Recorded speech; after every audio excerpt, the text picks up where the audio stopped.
I just got three things to say. God bless our troops. God bless America. And gentlemen, start your engine!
Welcome back. It is Bez Racing Team Season 4, Race 6 at KYALAMI. Did you miss us? I know you did. You can't help yourself.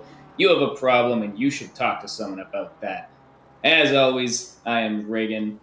Here with me, just kidding, it's no one. It's just me again. Steven didn't make it. He hates us. He decided to join a new league. He's actually changed his name, his identity. He only drives an iRacing now, so it's just going to be me here, once again, to ramble on for the next 2 hours. How many people are going to die in Cheetah during the race? I'm going to guess 2. I'm going to be nice. I'm going to be generous. We've got 17 drivers out here today, with a little bit of time left in practice. Another botany lesson? I mean, maybe. I don't know. That's a good, I realized something. I was making some coffee this morning. Had some nice beans, making some lattes, and I realized I've been putting too much milk in my lattes. So today I cut the amount of milk I was putting in half, and it made a very, very nice drink. I made 2 of them. I've got one here. I'm slightly over caffeinated due to that, but it's just so darn tasty.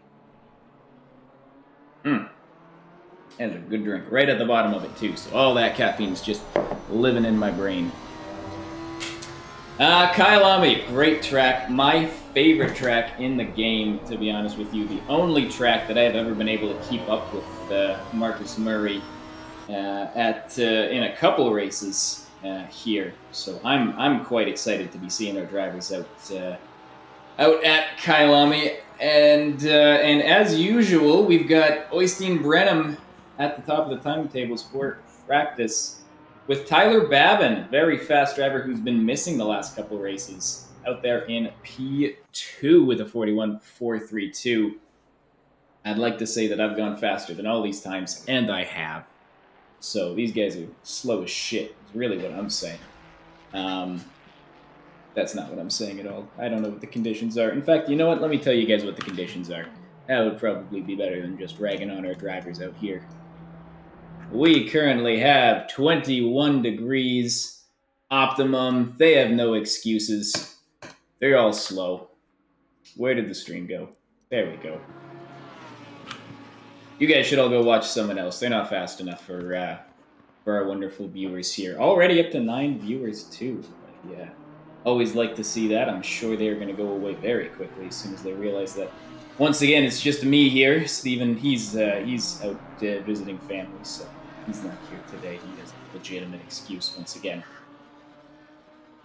Pasha jumping to the top of the timing tables with 4 minutes left. The 41.13, very nice time from him. Paul Krebs, his fastest time is not a 6:55. I would hope not. At least he's quicker than that. I think ACC TV is selling him short. It is not telling me what his fastest lap is. I'm going to guess it is not a 6:55. It is probably, and this is maybe a bit of a stretch, between 141.432 and between 142.077. It's a crazy, crazy guess, but that is what I am predicting. With Richard Walters in 5th, Darren Chan in 4th, or in 6th. First of the AM drivers, top of the tables. He's been pretty quick in the last couple races, but has also gotten into a couple scraps. So he's once again looking for a clean race here with Harley Byrne with a 42.5. I don't recognize that name. I think we've got a new driver out there today, Harley Byrne. Maybe I am mistaken, but if I am not, then welcome to the clan, Harley Byrne. Vigard Johansson, 42.7. Lots of drivers in the 47 or 42s right now, it looks like. Or a bit of a jump to Bryce Prevost in the 43.5s. We've got Darren in the wall. Not sure if that was because of anything that happened. Yeah, it is. He biffed it, as they say. A little bit of an instant replay in practice here. No, unfortunately, I've tricked you all into believing I know anything about botany, but I've already spilled all my secrets, so. That's about all you're getting from me. Unfortunately, we actually have to talk about the driving today. Up to 18 drivers, though, which is always nice to see. Not too many silvers, just 3 drivers, so lots of points up for grabs in the silver class today. But the AMs are going to have a bit more of a fight. We've got, 4, 5, 6, 7, 8 AM drivers all out there vying for points. And a healthy number of pro drivers as well, 6 of them out there. Tyler Babin with a bit of a spin. Nope, Tyler Babin did not spin. He just decided to go in after setting a very nice lap, 41.087, putting him to the top of the timing tables. Once again, we are seeing some drivers challenging Oystein Brenham in practice.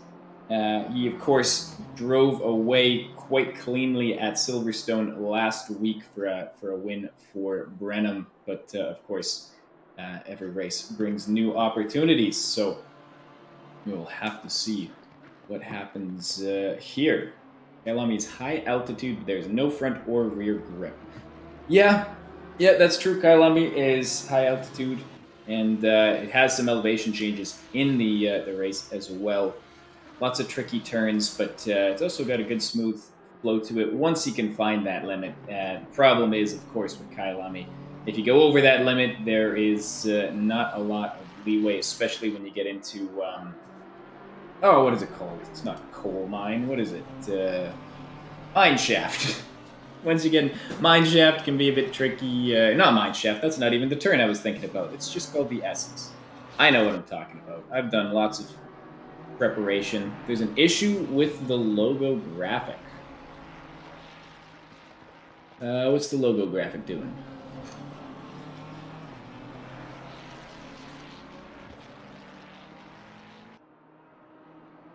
Is it the, Is it cut off? Is that maybe what it is? Where's the issue here? I'm gonna go bring up the stream myself.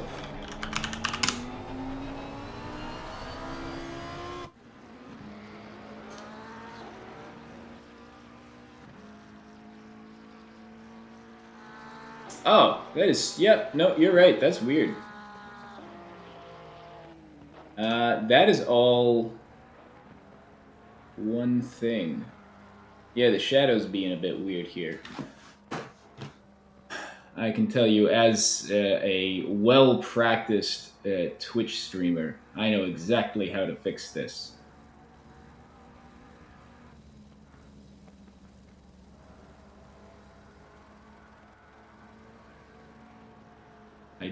I will be honest. Okay, I don't know how to fix this. I may have just made it worse. Okay, we'll remove the blur. What am I doing here? Is that doing anything? I don't see it doing anything. This is all doing nothing.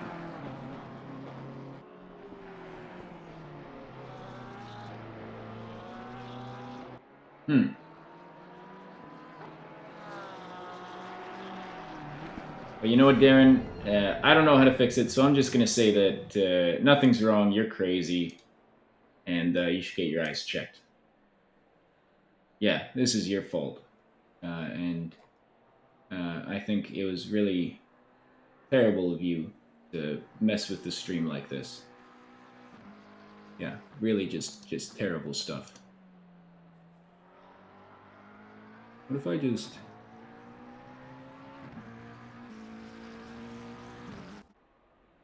Huh.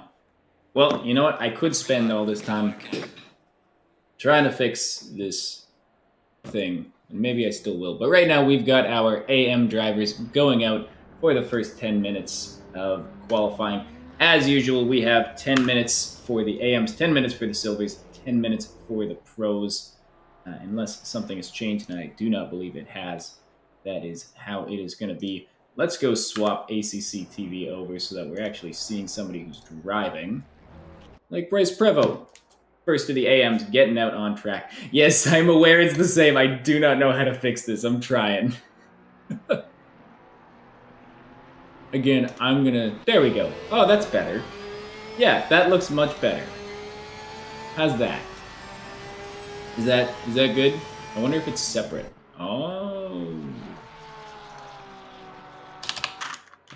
That's why I couldn't fix anything, because it wasn't even the same layer. Steven, you blimey bastard. That's how you set it up. You know what? That's good. This is good. We got it fixed. We're gonna call it fixed. It doesn't have the cool little shadowy effect. But, that's fine. At least you can read it.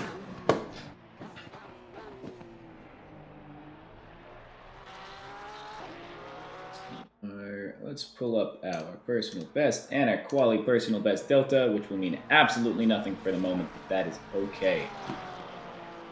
As our AM drivers are just going around. I think they're still on their outlaps. Yeah, it looks like we're just in Sector 3 here with Bryce.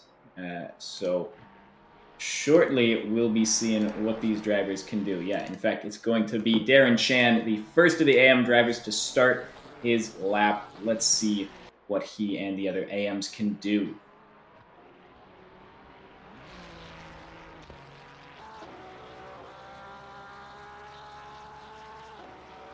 Theo, sure, or not far behind, starting his lap as well. I might be crazy. I don't even know. I thought it was Prevo who went out first. I can't even find him. Where are you, Bryce? There you go. Bryce is now either starting his lap. What are we? We're only 3 minutes in. I believe he is just starting his first lap here. Yes, setting a 1957 to start it off. Not the best lap you can do, but I'm sure he'll be improving on his out lap shortly. You would hope so. There's Darren. Looks like he just might have... No, he's still valid. That was right on the line for him. We'll keep an eye.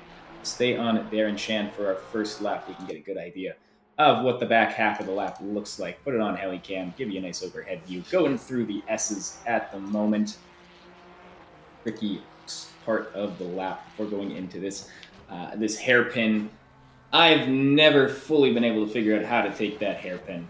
It is a very tricky one, especially with the uphill braking. Getting it right is very precise, very difficult.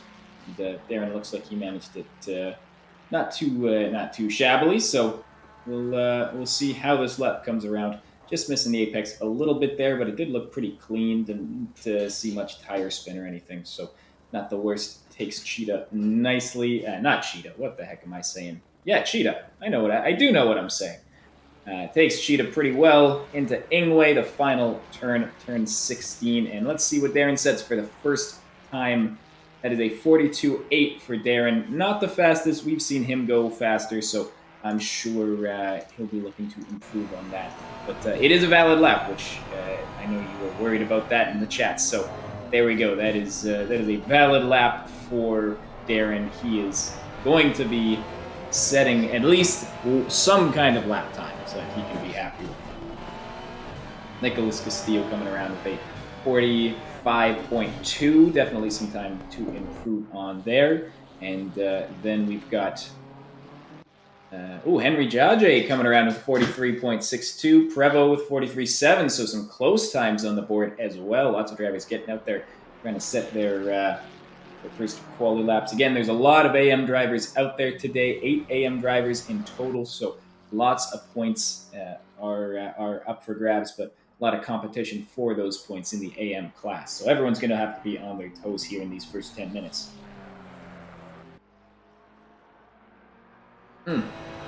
Once again, that is a good latte. God damn. I don't know if maybe this is a family stream. If any of you have your children watching, I apologize for the swearing. I'm sure many of you are taking offense to my language, as you probably should. If not for the swearing, then just for the rambling nature of it. This is quality streaming.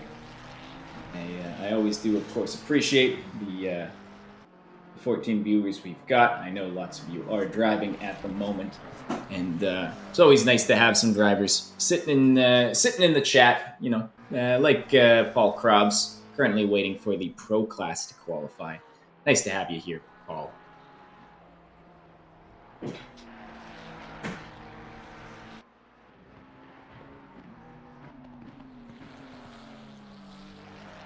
Coming around for his second fast lap. He is 0.5 seconds up, 0.6 seconds up with a good exit of the final turn. So he's improved now to a 43.1. We do have Aiden Stewart. He's 2 seconds up. So he's obviously going to be improving quite a bit on his first lap, which I'm sure he knows there's a lot of time to be found there. Lots of drivers showing green. And yes, Muffin is Darren Chan. Oh. Speaking of Darren, he's 0.6 up on his already pretty solid lap. 42.8, but 0.6 up, and it looks like he's got a little bit of time left coming into the hairpin, which has a name that I think I should know, Leocal. Probably didn't pronounce that correctly, but that's fine. Looked okay there, as we've got Castillo. Looks like he's gone yellow, but he's back at it. I think he's maybe made a mistake at Cheetah, as many do. He'll be coming around for a new lap. Yeah, Darren now 0.8 up, looking like he might be breaking into the 41s with a good final couple turns. Let's see what happens here on Cheetah. Looks pretty clean. Oh, that looked very nice. Like to see that into the final turn, Ingwe. And that looked pretty good as well. He's 1.1 seconds up. This is going to be a big gain for Darren. Solidly into the 41s, a 41.755. Really nice stuff for him. That's a lap to be proud of, especially in the AM class. So with 2 minutes and 40 seconds left, enough time for a couple more laps if you've got the fuel. But I'm sure if things ended like that, he wouldn't be too unhappy. Jumping over to Henry Jaje in a bit of a fight with Bryce Prevo right now. 0.7 up, takes Cheetah pretty well, gets a little squirrely there. I think he caught just the outside, got some grass on the outside tire there, but kept it together pretty well. And actually gained a 10th afterwards on that straight. So that's a 42.682 for Henry. Really nice stuff. Jumps him into second place. Drivers behind are showing green, but we've got, for example, Johan Hauben here, 0.3 up.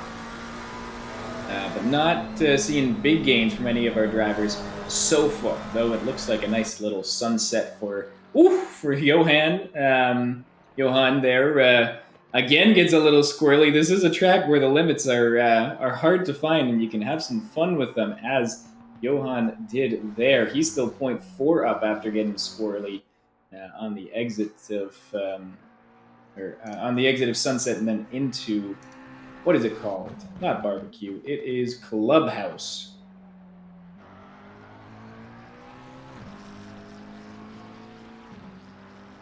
Yeah, Darren, very nice time from you. 41.7 is nothing to sneeze at. So definitely driver to watch. Once again, putting down some pace in the AM class. Which Albin here, 0.4 up. Looks like, with a little bit of pace in this final sector. That looked clean, but maybe not quite as aggressive as he could be. He's just trying to finish up the lap, not taking up all of the track limits there. And this should still vault him, it'll vault him closer to Simon with 1 lap left. But we now see that Simon is quite a bit up on his lap time. And he jumps to a 43.6. Johann's still 4/10 back. We do have 30 seconds left, so all of our drivers, our AM drivers, if they are on track at the moment, should have a chance to set another lap. We're currently watching Aiden Stewart. It's going to be close for him. He just took Cheetah. He's 0.4 up on this lap, so obviously it depends on how much fuel he has. He's now coming around Ingwe. It's going to be close. I believe he is going to cross the line in time to set another lap if he has the fuel and the tires, and so chooses. And there he goes with an improvement to a 49 flat. Again, one more chance around the sun for Aiden and the other drivers. We'll start with Henry Jaje. Not the right time to switch over to Henry Jaje, who bins it in Cheetah, as drivers tend to do, pushing, trying to get some extra time out of those tires, and is just pushing a little bit too hard. So that's it for Henry. Darren Shan, after he set the 41.75, he's been in the pits. He's happy with that. He's got nothing left to give in qualifying. We have a couple drivers here who are showing improvements. Bryce Prevost, one to watch, as he is currently set to gain and jump into 3rd place if he can keep it up. He's taking Cheetah. That looks pretty solid, but he does lose a little bit. He's going to have to be very, very close. It's going to be very close here, depending on the final turn. Final turn looks good. That should vault him up, and that is a jump to a 42.7 flat. Bryce Prevost jumping to 3rd place in the AM class. A very nice lap for him. Simon, I believe, as mentioned, does have time for one more lap. No. He doesn't have time for one more. Who has time for one more? That might have been it. I think he actually just finished his lap there. So that is the AMs done and dusted. And now we are on to the silvers. Small number of silvers out there today. We'll just quickly switch over to car numbers so we can see that we've got 4 now. It looks like I think maybe Charlie Thornton joined late. One of the silvers joined late. So that is 4 silver drivers, a small class, which means lots of points up for grabs in the class. And right now we see Gary Bosman coming around on his outlap, ready to lay some rubber down on the track. Fortunately, I don't believe I have access to the current standings, which is unfortunate. I don't have a graphic for you. I wonder if I can pull up. I don't believe simracing.gp has the accurate standings, so I don't want to trust it and tell you things that aren't true. But I can take a look and see about the results of the last race. I know that it was, of course, Oystein Brenham who won at Silverstone, but we did have some good recovery drive, if I'm remembering correctly, from Pashov, who started up near the top and then fell very quickly at the start. Paul Krobs in 2nd. A very nice race for him, fighting and getting past Carl Nordell in a neat fight that they had for a little while. And then Rosen Pashov in 4th, Halkaba 5th, Bigard in 6th, Darren Shan leading the AMs in 7th place. Yeah, fun race there at Silverstone. Hopefully we'll have some fun here as well.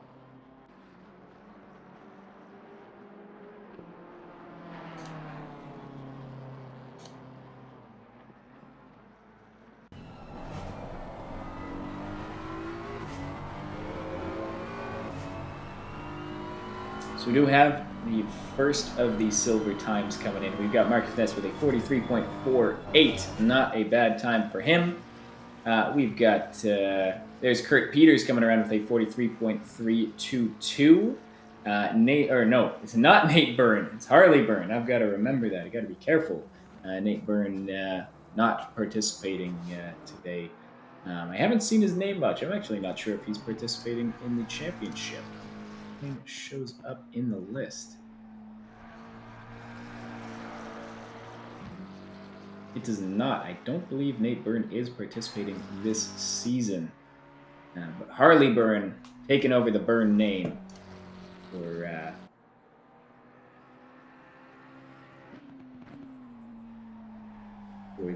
the season. 17 viewers. Wow, that is it's getting near the most we've ever had, I think. So, again, thank you all for joining. I'm not giving you too much excitement here. It's a bit of a slow one. I'm a little bit hungover. I'll be honest with you. So we're just gonna have a good time. Maybe a little low key. We'll see what happens. I'm sure I'll ramble as we see Kurt Peters 0.6 up. Kurt Peters is actually number 5. So don't, you got to be careful here. In qualifying, he's number 5 at the moment.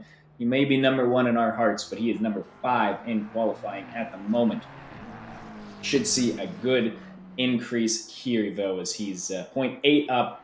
That looks pretty good through Cheetah, right on the line, using the full track width. Here's Kurt Peters coming around, and we should be seeing a pretty good gain from him. 0.7 up, so loses a little bit there on Ingwe, but that is P2 at the moment for Kurt Peters, 42.54. But still a big gap, 0.7 almost to, 0.8 to Darren Chan, the AM driver who was the fastest in that first 10 minutes. 4 minutes left for our silver drivers. Silver drivers, of course, being Marcus Ness, Kurt Peters, Gary Bosman, and where is Charlie Thornton down here? Has not set a lap yet, but I'm sure he is looking to. If he wasn't looking to, that would be a bit weird, as this is qualifying.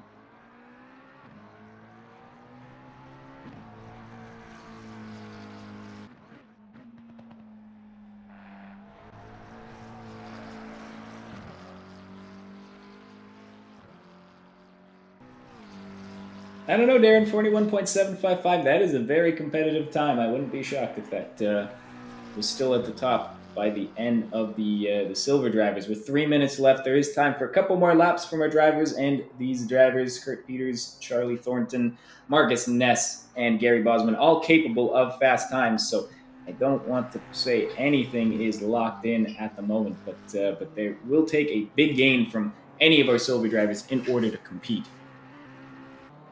Now we got Marcus Ness as the driver with something to gain here. It looks like he's coming across the line, and he jumps into third place with a 42.597, just barely behind Kurt Peters, currently P2. Very close stuff. It looks like he's also going for a second lap right away. Pretty well even on turn 1, but lots of time left in the lap. And if he's got the fuel, he'll be able to do another lap yet. Let's just take a look. I believe Kurt Peters, we do have our drivers out on track, but I believe only 2 drivers, Marcus Ness and Gary Bosman, are on valid laps at the moment. Unless Charlie Thornton here, who's coming around, is about to set something valid. It's showing black, so I think this is not valid. Exactly. He is now on a valid lap, of course, and will have time for 2 laps if he's got the fuel.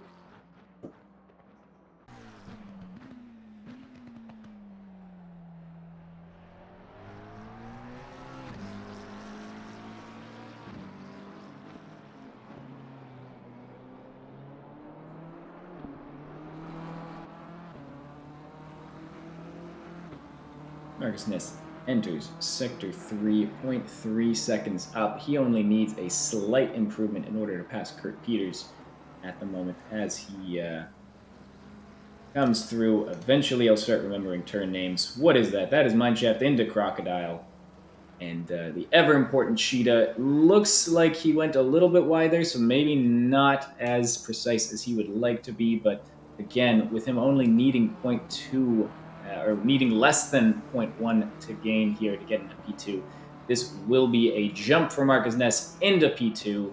Kurt Peters currently P3 now, but P2 up, or 0.2 up on his own. So maybe we can jump over and see how Kurt responds here. He is just starting his lap.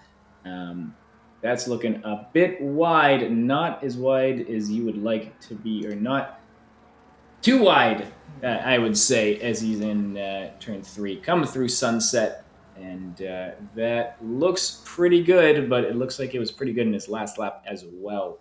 So staying pretty flat over the first couple sectors.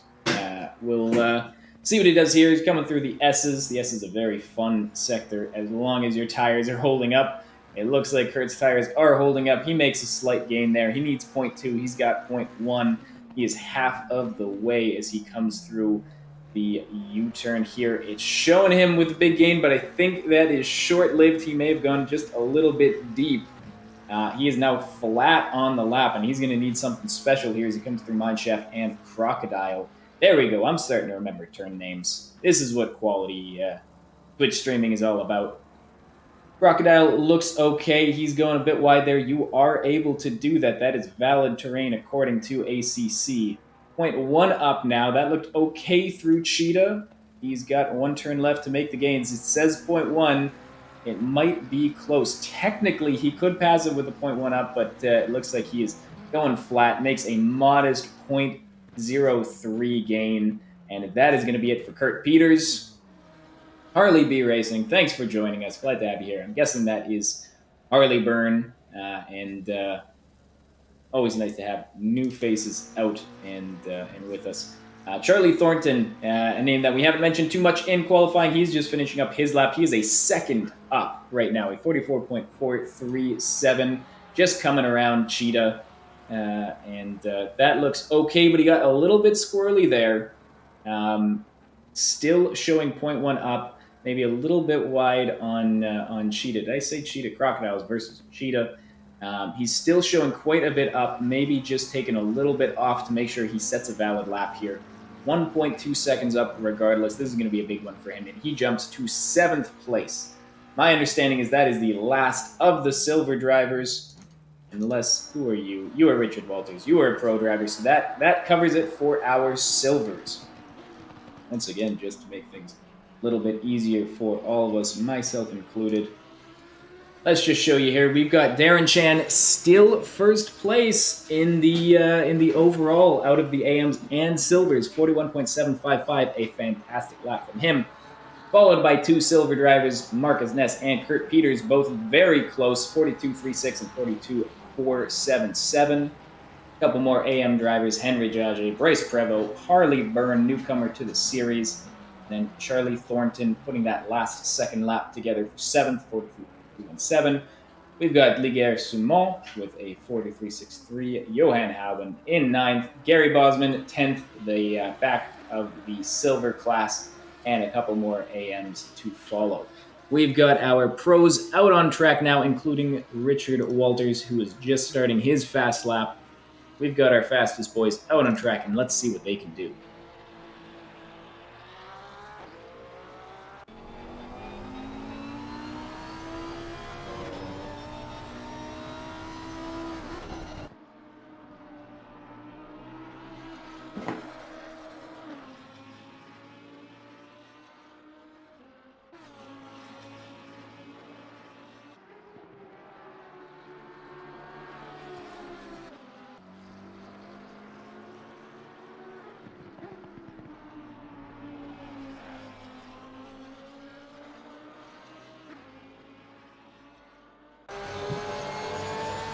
Vigard here, I believe he is starting his first fast lap. That is not a valid lap for him. Drivers out on front, I believe, are Oystein Brenham and Tyler Babin.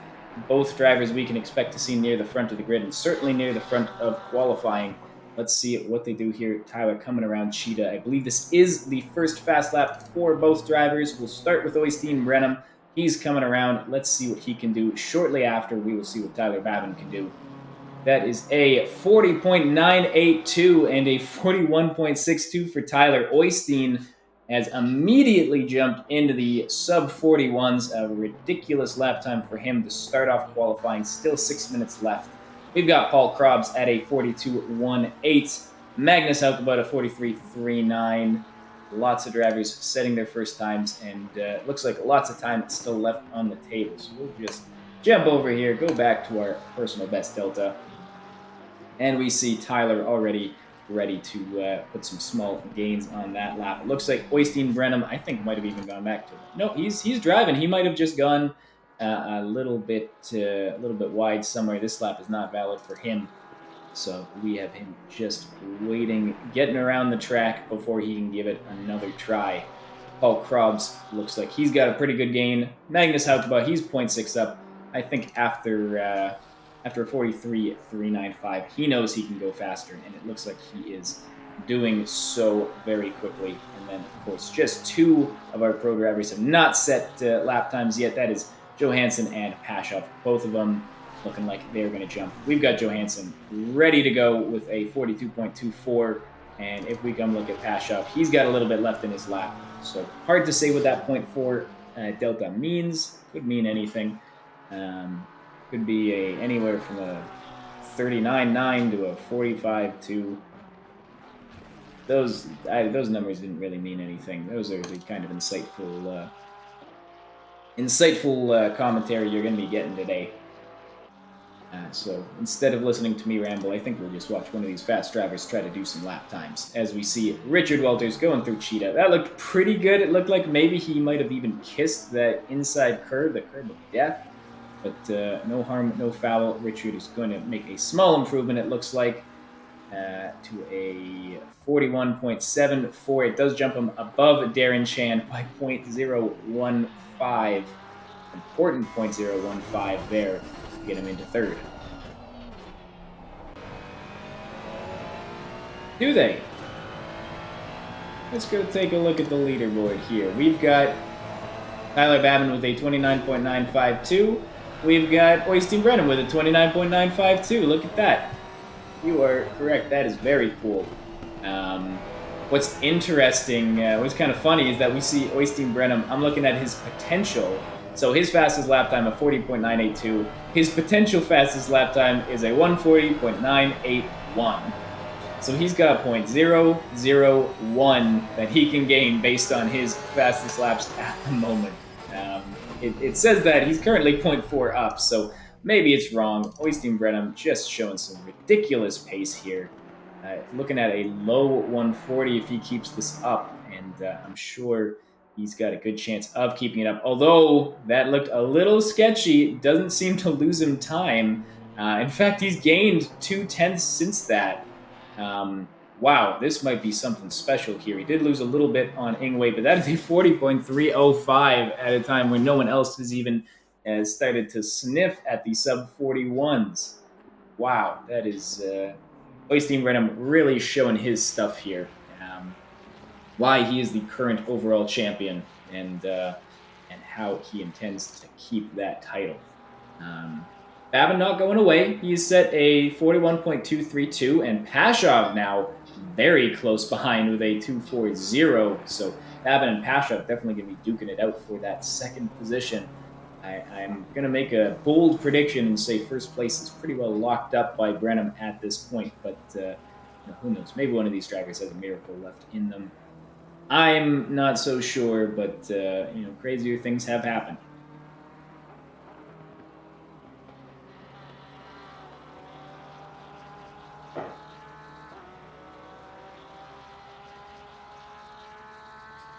Both Babin and Pashov are showing gains right now on their previous lap times. Very similar gains, 0.1s across the board for both of them. So really, it looks like if they can keep it up. Oh, Pashov actually has made a mistake. It looks like he's now 0.2 down. That is in the uphill section, but maybe I am wrong. Maybe he went a little bit deep on his last lap.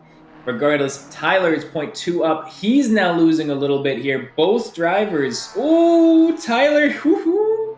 He holds on to it, but I don't think he was particularly happy with how that went. And worse still, with only a minute 26 left, that is it for Tyler Babin as he screws up there.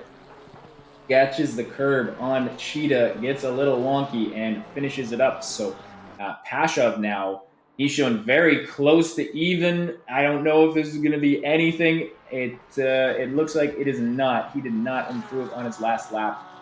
41.285 for him last time around. So really only needs to gain basically anything. If he somehow improves on this lap and doesn't make P2, that would be quite something. But have to keep an eye on the delta for Rosen Pashov on his final lap. All of our drivers either finishing up their lap or starting their final lap or finishing up their second to final lap.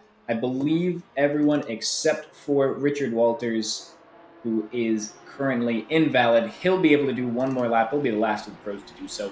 Everyone else is on their final lap, starting with Paul Kropp. We've got 3 pro drivers out finishing their laps, and Richard Walters about to start his final lap. That is Paul Krobbs, Rosen Pashov, and Vigard Johansson alongside Richard Walters. Paul with the most to gain at the moment, 0.4 up. That is going to vault him at least 2 spots if he can keep it together.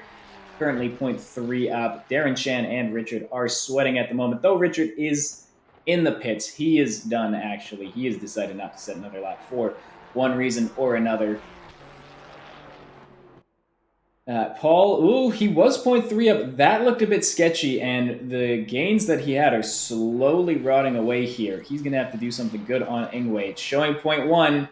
0.1 would be enough. It looks like things are going to be close here, and he jumps one but not the other. A 41.747 for Paul Krobbs there as we finish things up with Vigard going for a 41.787 just behind Darren Chan. Really good stuff we're seeing. Quietly Brenham as well with a 40.175, another improvement, starting to kiss the 39s. That is unreal stuff. So we now finish up our qualifying. Qualifying is done and dusted. Let's just take a quick look here at our lap times and numbers. We've got Brenham, Babin, Pashov, Walters, Paul Krobbs of the top 5, all in the pro class, followed by our first AM driver, Darren Chan, with the very impressive 41.755. 2 more pro drivers in the high 41s, low 42s with Johansson and Helkebo. We've got 2 of our silver drivers then in the low to mid 42s, Marcus Ness and Kurt Peters. 3 more AMs. We've got our silver driver, Charlie Thornton. 2 more AMs. We've got Gary Bosman. And 2 more AMs. So lots of drivers out on track. We've got 5 minutes to go before the outlap, the cool up lap, hot warm up lap. I doubt it would be a cool up lap. That doesn't make a lot of sense. And while these drivers fiddle with their setups, get the fuel right, get their strategies in place, let's jump over for a little track walk. We've got KYALAMI once again. Beautiful track. Very difficult, and this is going to be way too fast, as usual. It always is. We've got the kink into Crawthorne. We've got the Juxskay sweep, I guess, into Barbecue. That's what they call it. Into Sunset, fun turn, into Clubhouse. Already at the S's. I have no time to explain anything that's happening here. Leocop, there's a straight line that's going real fast into Mineshaft. We've got Crocodiles. It didn't list it. Cheetah and Ingwe. Jeez Louise, that did not give me enough time to explain anything. We do not have a new track overview. This is last year's track overview. I'll be honest, I don't know how to make these things. Steven always does it. So ignore the fastest lap times at the bottom. They don't mean anything. Starting with the kink here. Not technically a turn, but technically a turn. Well, technically a turn, but not really a turn. We've got Crawthorne, where our AI drivers are getting a little feisty off the start. We've got the Juxskay sweep. This is a tough turn to get right on Barbecue here. Definitely one that I've gone side by side before, but you don't want to. Going into Sunset. Sunset, a fast sweeping turn. You can see the car gets a little bit loose, and that's what you want. You don't want the You want the car to kind of feel like it's on the verge of slipping out of your control there into Clubhouse. They don't list it as an overtaking opportunity. I've overtaken through the S's. I've been overtaken through the S's just at the start there. A fun turn to get right if the car is gripping up. If the car is not gripping up, those turns can be an absolute nightmare. Got a little bit of a break before Leocop, as mentioned before, a very difficult uphill braking zone into a hairpin. You can see drivers going side by side before going down this, I guess we'll call it the back straight. Not much of a back straight on this track. Into mine shaft, it's flat out, but there is some time to gain or lose there depending on your line before we hit crocodiles. Definitely an overtaking opportunity there if you get it right, but if you get it wrong, things can go bad real fast. I myself had some bad memories there. We've got Cheetah where that Porsche, don't take the line the Porsche took. Definitely don't take the line the Audi took. The Audi waiting patiently to get back on track. You should do that. That was smart and safe. Before finally hitting Ingway, the final turn of the track. That's when you can kind of play with the lines, go around side by side, try to get yourself set up for a move into the front straight. That is a lap of KYALAMI.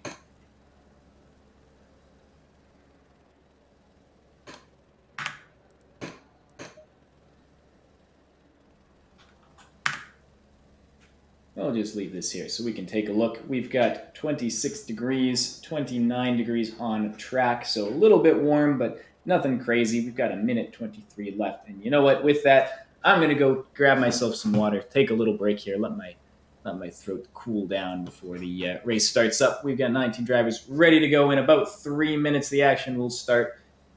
I will be back shortly.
And we are back as our drivers are just starting their out lap.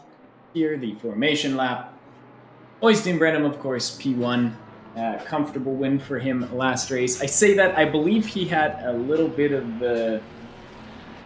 damage at the start after a couple scuffles, but managed to fight back through that for a comfortable victory. So, bit of a rough start for him, but certainly a pleasant finish. Then Tyler Babin, driver who's missed the last couple races. I know he's been for a couple of them, and I know that he is very fast. So we'll see what he can do in that Porsche today with Rosen Pashoff also in the Porsche, just shortly behind in the second row with Richard Walters, Paul Krobs, and then Darren Chan in the third row. And we have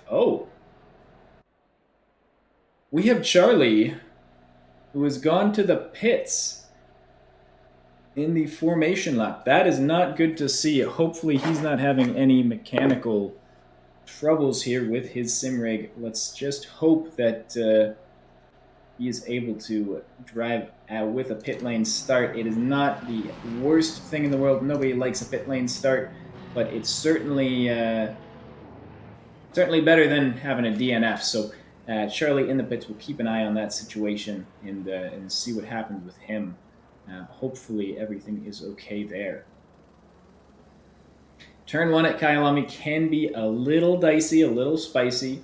We'll have to see how our drivers navigate it here coming through Cheetah. Just 2 turns left before the action gets started. Hour 15 on the clock. Let's see what our drivers can do out there. Lots of time to gain, lots of time to lose. We're going to go for position delta and race gaps. And let's see what happens here. Currently, camera on Brenham. Race is about to start any moment now.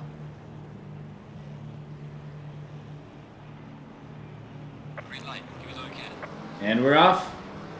We've got our drivers going. Looks like a clean start for Brenham.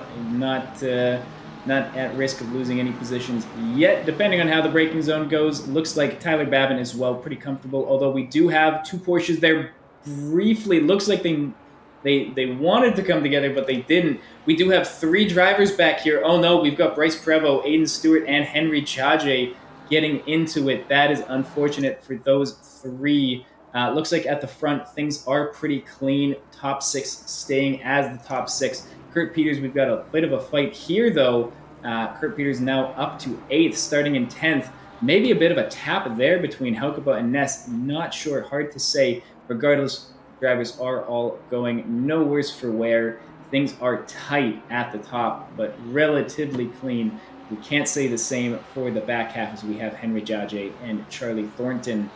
Charlie, of course, starting at the back. He is driving, so hopefully that just means there were small issues on his part that he had to sort out before the race started. We've got a big fight here between Krobs and Richard Walters. Very close stuff as we come down mineshaft. We'll have to see if Paul is feeling confident, and it doesn't look like he is. He decides to stay back just a little bit, but maybe uses that to get a better exit here. Nobody really goes for an overtake through Cheetah, do they? No, they don't. Of course they don't. Paul Krobs being a little careful there. We do see Pashov, though, getting into the grass. That slows him down and puts Richard Walters back into the fight. We will have to see if the exit of that Lamborghini is enough. It does look like he might be able to make something happen here. He is gaining. Is it going to be enough? He goes to the inside for turn 1. They are both on the brakes. That Porsche very good on the brakes, but not good enough. Although it looks like maybe Pashov able to hang it around the outside. They're side by side going into turn 3 here. And Richard, once again, a little bit later on the brakes. That may have been a move that sticks. Wonderful fighting between Pashov and Richard Walters that ends, at least at the moment, with Walters at the front. We're seeing some drivers with some taps. I'm not sure really what happened there. They're both driving no worse for wear, it seems, although Paul Krobs is behind Darren Chan now, so maybe something that we missed there. Too much action going on to go to replays yet, but it's something that maybe we'll hear from Paul at the end of the race. Still close around. We haven't talked about Oystein Brenham or Tyler Babin because there is big gaps between all of them. Nothing really going on there. We do see Paul Krobs, though, just getting past Darren. Darren, of course, the AM driver, all pros around him, except for, I guess, behind him now is Kurt Peters, the top silver driver of the time.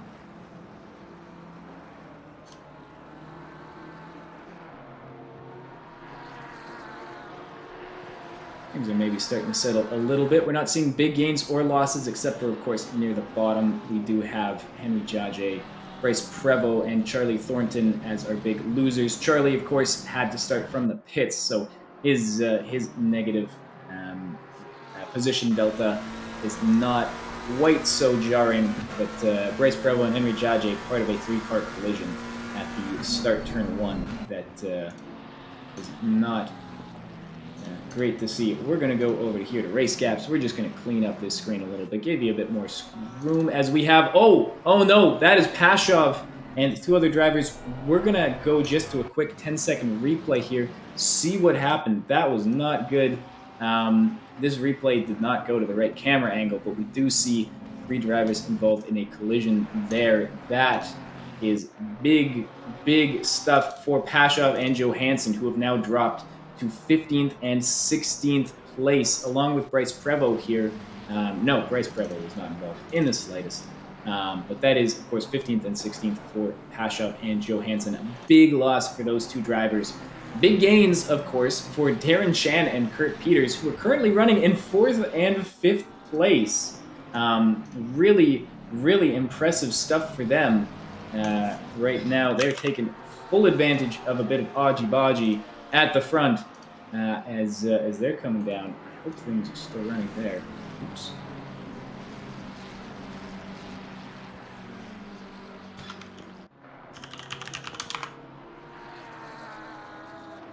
So we've got Kurt Peters now side by side with Marcus Ness. Marcus trying to take his advantage himself of the early fighting. He's up in 6th place with Haukeba behind him in 7th.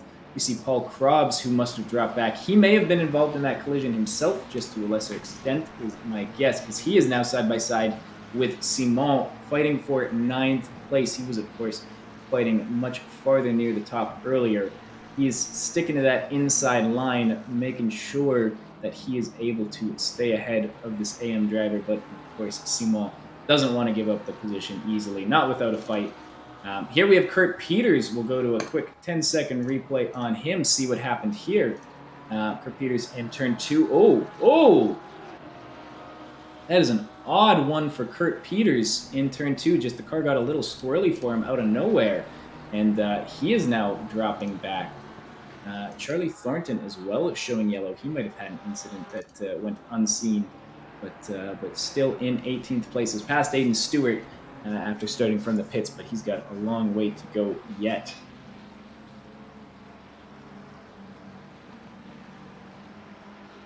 Once again, Tyler Babin and Oystein Brenham sort of going off separately. Not a lot of fighting going on in that top 4 at the moment.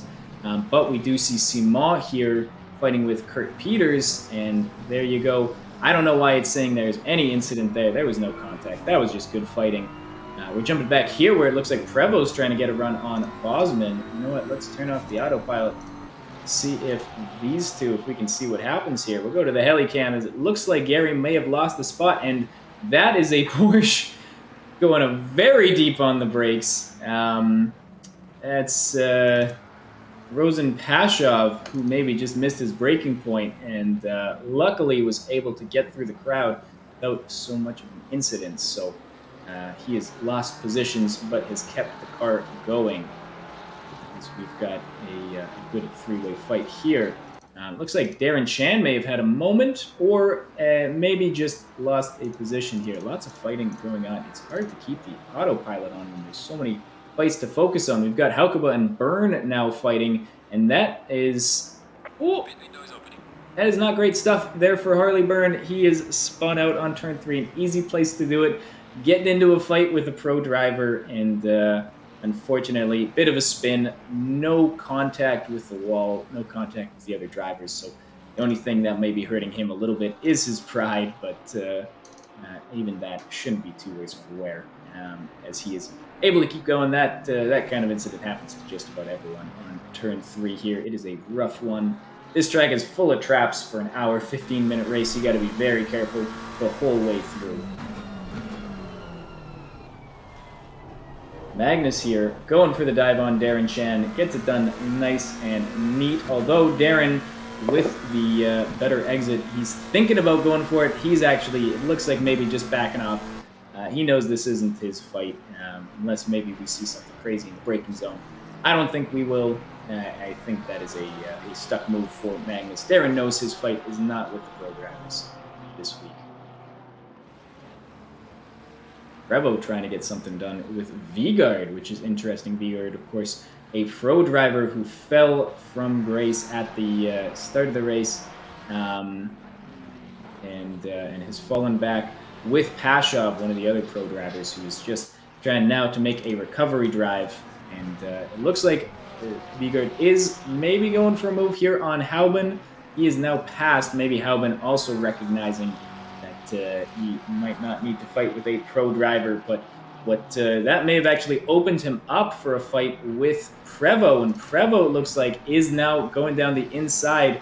A nice move for him, taking advantage of Hauben's caution around the pro driver, and Prevo up into 12th or into 11th place. As now it looks like Henry Jage's gotten past Hauben as well. They're going side by side into sunset. See, I think that is Henry, who has made the move stick, and Pashov now tight on his tail. So Johan just getting hounded by driver after driver. He's not getting a break on this lap. That is a quick fall from, I believe, 12th into 14th, maybe 11th into 14th for Johan Hauben. He is not going to be happy, not going to be excited to remember this lap in the following hour.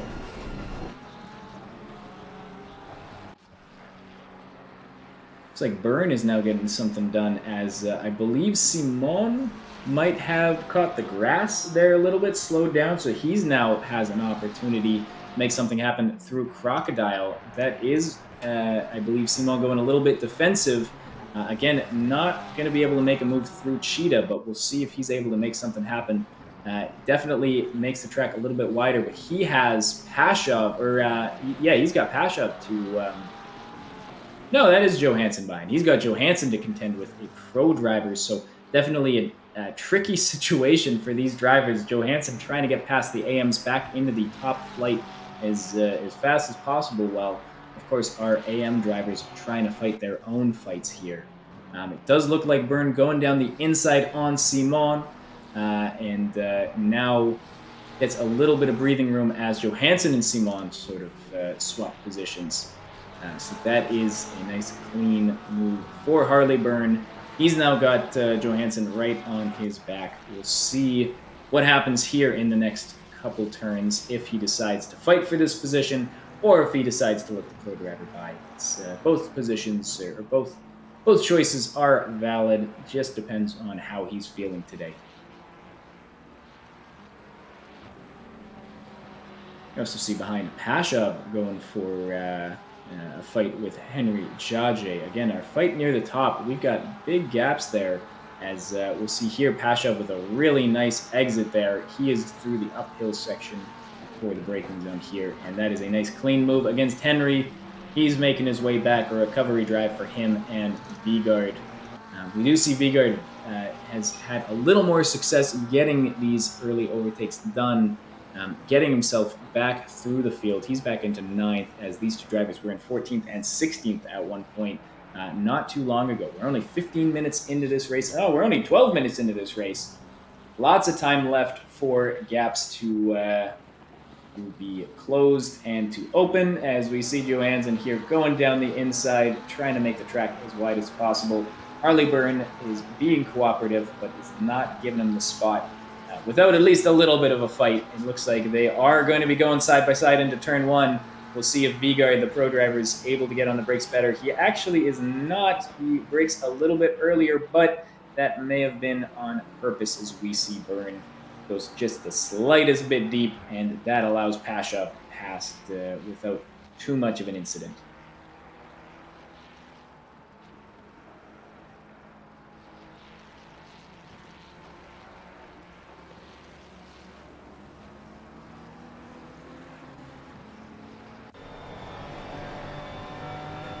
We'll go back to the gaps here, see the position deltas. See what we've got. We've got Pasha down 9 positions after his incident. But again, trying to make a bit of a recovery. We have Johansson, who's recovered quite well back into 8th place after starting 7th. Marcus Ness being the big benefactor of some movement at the top. He's up 5 positions from 9th place all the way to 4th, and relatively comfortably so. He's got a 2.5 second gap to Magnus behind. From our drivers farther back, we've got Harley Byrne and Simon, who are up quite a bit. They're going to be quite happy as we see, oh, that is Castillo who has gone off. You know what? Let's go to a little bit of a replay. Things are a bit slow. That doesn't make sense. Let's go here. We've got Castillo coming around. I believe that is Sunset. That is Sunset. He keeps it pretty tidy there. Coming around, let's see. Oh!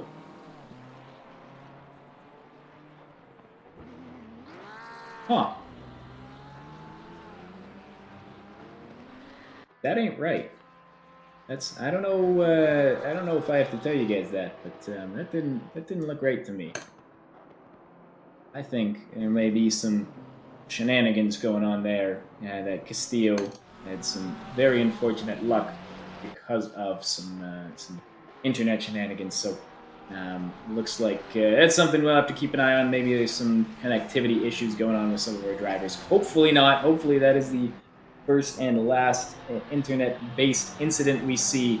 But at least that looked very odd from my perspective. I'm sure it looked odd from all of your perspectives as well. It looks like Pashov going for a move on Simon. It looks like one he may just stick here. Let's see what he does. That looks pretty clean through the hairpin.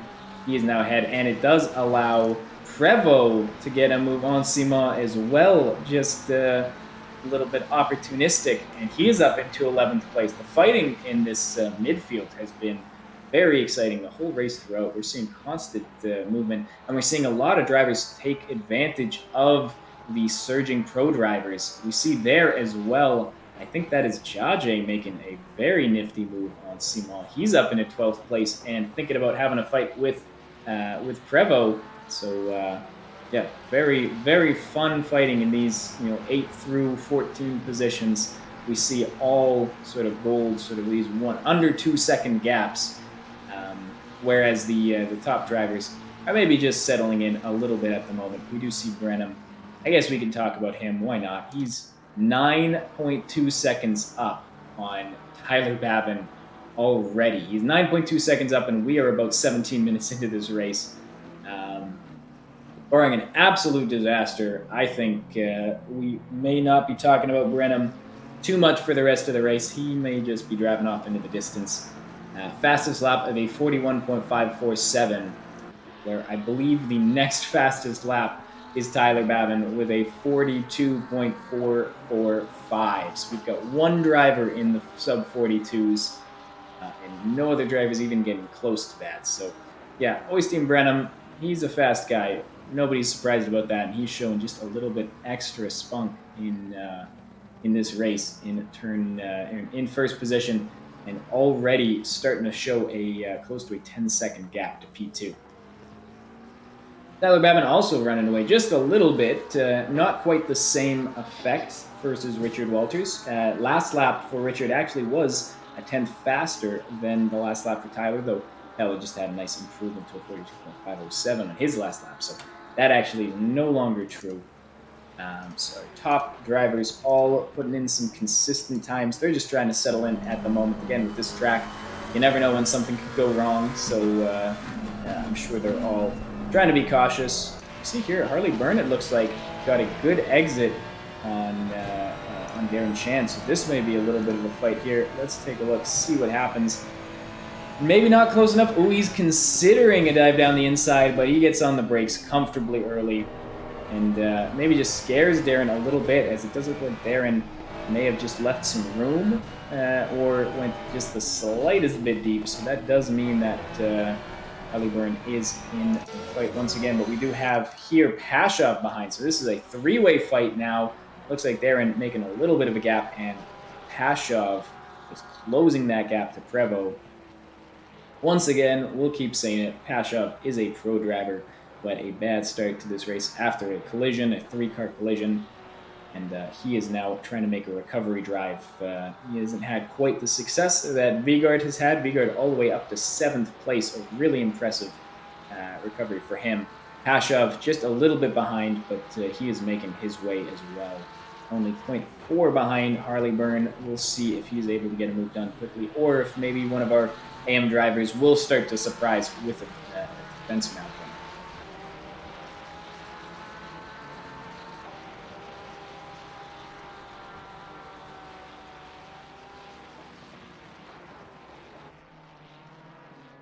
Marcus Ness, top silver driver at the moment in 4th place. Looking at his fastest lap, a 42.577. That is faster than Richard Walters' fastest lap. Faster than Paul Krobs. No, just slightly slower than Paul Krobs' fastest lap. What happened here? It looks like Pashov is able to get the move done on Harley Byrne there in the final turn. He's back up to 9th place and continuing his surge. But yes, Marcus Ness, very fast times for him. Looks like a 43.175 last lap, which is faster than Magnus in 5th place. As we see, just a little bit of shenanigans there. Darren goes a little bit wide, and Pashov able to take advantage. That is 8th place for Pashov and 9th place for Darren, though he is now under attack once again. Darren with a fantastic qualifying time. I believe he started 6th. But the pro drivers are showing their stuff here. He has fallen back to 9th. Certainly not not the worst place to be in. Still top of the AM drivers, but Harley Byrne, the first of the challengers, who will catch up to him. We're going to turn off that autopilot. We don't need to watch Tyler Babin, who's got a 3-second gap to anyone around him. I'd rather watch the midfield. I don't know about you guys. If you feel like watching the top runners run off into the distance, then feel free. We can change the camera over to Max Verstappen on the nose team and let it run out.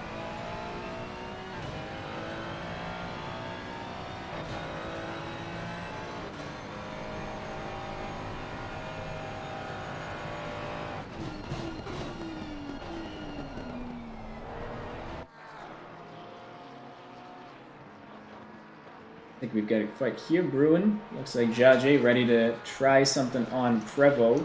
Looks like all of our... we've got Tyler Babin. Why is he showing anything? He's just fine. Charlie? Maybe they had a bit of a moment when they were fighting, but or when Babin was getting past, but I'm guessing there is nothing really to report there. We see Jajay now really on the back of Prevo, trying to maybe get the switchback here. It looked all right, but not quite enough, although they are going side by side into turn 3, both on the brakes. It is looking nice and clean. And, Henry is just a little bit too quick going through side by side, tries to keep on the inside, gets a little squirrely, and has to cede the offensive.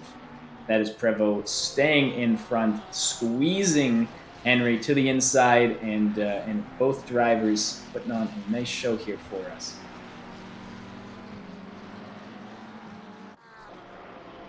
We see, I must be crazy. I think Kurt Peters must have hit. Let me see if I can check how many drivers have pit yet. I believe that, yes, Kurt Peters, who's currently in last place, catching up to Charlie here. I believe he is on new tires. I can even confirm that, although, you know what, I kind of want to see where this fight goes before I go confirm that, so let's see what happens here. The fancy-dancy heli-cam, nice and easy way to see the fights. And let's see if on those fresh tires, I'm pretty sure he does have fresh tires, what he's able to do. And, Kurt and Charlie having some contact there, and that pushes Charlie off into the grass. That is a rough one to see.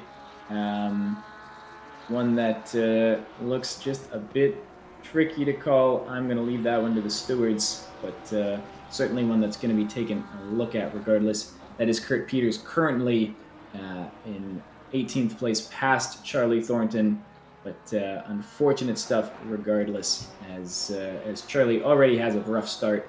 starting from the pits, and he is now fallen even farther back. As mentioned before, let's take a look. Let's return to garage. We've got, yes, Charlie Thornton is the only driver who has cleared his pit stop, which means that Kurt Peters is actually, he's in 18th place legitimately. I wonder if he had a drive-through penalty. I don't know for sure. Unfortunately, ACC TV doesn't tell me. Oh, that's not good. Don't want things frozen. ACC TV does not tell us when a driver has a drive-through penalty, but it may well be the case. As we say, Aiden Stewart is in the pits, I believe, legitimately here, so he may be the second of the drivers to jump into the pits. We jump over here to Henry and Prevo. This fight continuing to boil, but Henry not able to get the move done yet. Maybe he's got just a little bit of pace on Prevo, but not so much that that he's been able to make a move stick. This is a fight that I have a feeling might be going on for a little longer yet. Both drivers about to come through Cheetah. Looks like given a little bit of a healthy amount of breathing room to that curb on the inside.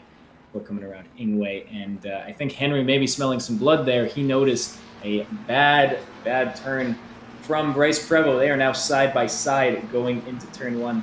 You definitely want to be on the inside for this turn one if you can help it. Let's see how these two drivers do. Oh, they both have just a little bit of a tap there. It looks like Henry trying to get himself as much room for the turn as possible, and Prevo did not want to give it to him. A little bit of a tap due to that, but Henry does get the move done. It does look like he had a bit of a bad exit, though. He got a bit squirrely, which means that Prevo and him are fighting once again going into Sunset. Yeah, Sunset, not a place you want to go side by side, so it looks like Prevo deciding to wait for another turn, but he is, he's thinking about the inside on, man, one of these days I'll remember the name of that turn, Clubhouse. Henry able to get the move done, and now, of course, it looks like we've got Prevo. Let's go to a 10-second replay here. Something has happened. That is not replay. This is replay.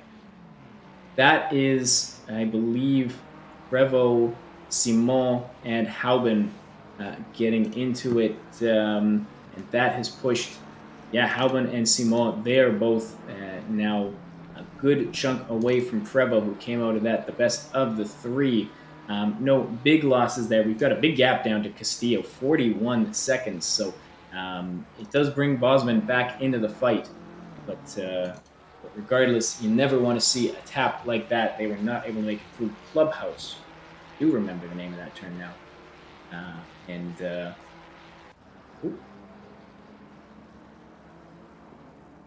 I don't even want to finish that thought, because now we finally got a fight brewing at the front. This is Magnus Haukebo and Paul Krobs that are finally maybe starting to get something to happen. We'll jump back here. It looks like Howland, I think Simon is in the pits.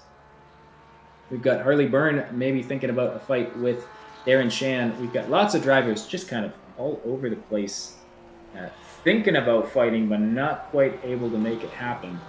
But right now, going through Sunset, it looks like Harley Byrne is feeling confident there. That looked good, and he is thinking about a move at some point here.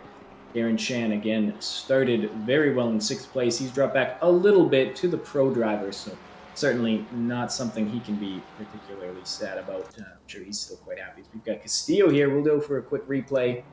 I believe Castillo, catches the bump. And you know what? That went about as well as it could for a crash on Cheetah. We've got a driver coming around here, but he's still able to rejoin safely.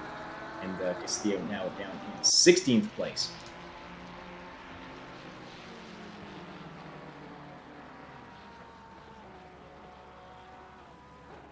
Harley looking for a move. As we've got something happens here. I believe that is, that's Castillo now getting the pace back. He has gotten past Legar Simon. I believe Simon might have gotten past him when he spun out there, but he's gotten that spot back. You see there Simon getting a little bit squirrely, letting past Richard Walters, who's comfortably in 3rd place with a big gap down to Marcus Ness in 4th.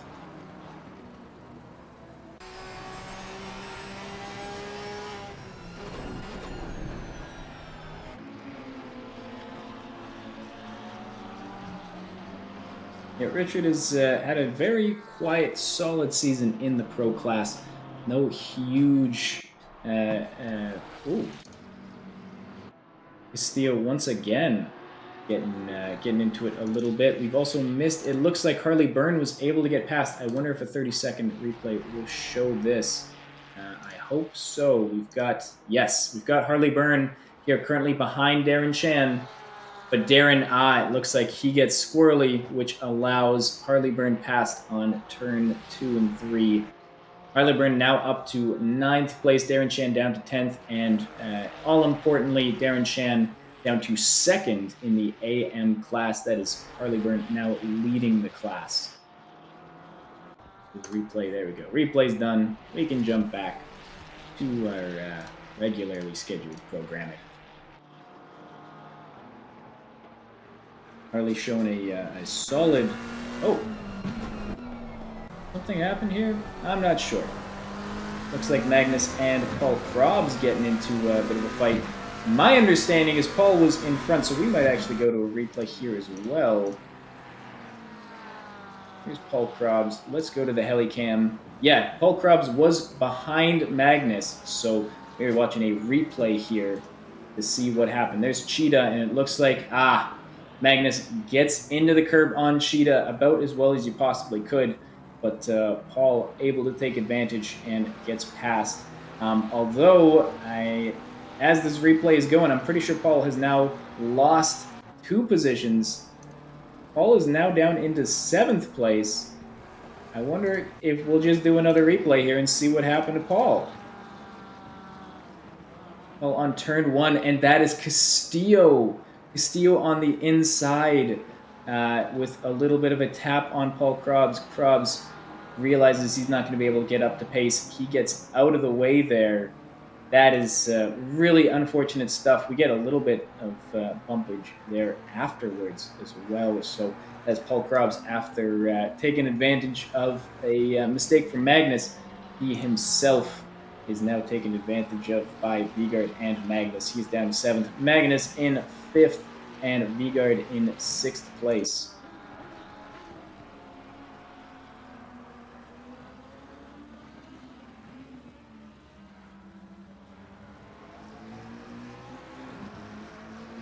Kurt Peters getting into a fight with Laguerre. Bit of a quiet race for Kurt so far. I believe, as mentioned, that he had a drive-through penalty at some point, which did push him down into 16th. He is now trying to work his way up. He had a bit of a tap with Charlie Thornton as well on this exact turn. He is now trying to get a move done on Simon to bring himself back into the fight.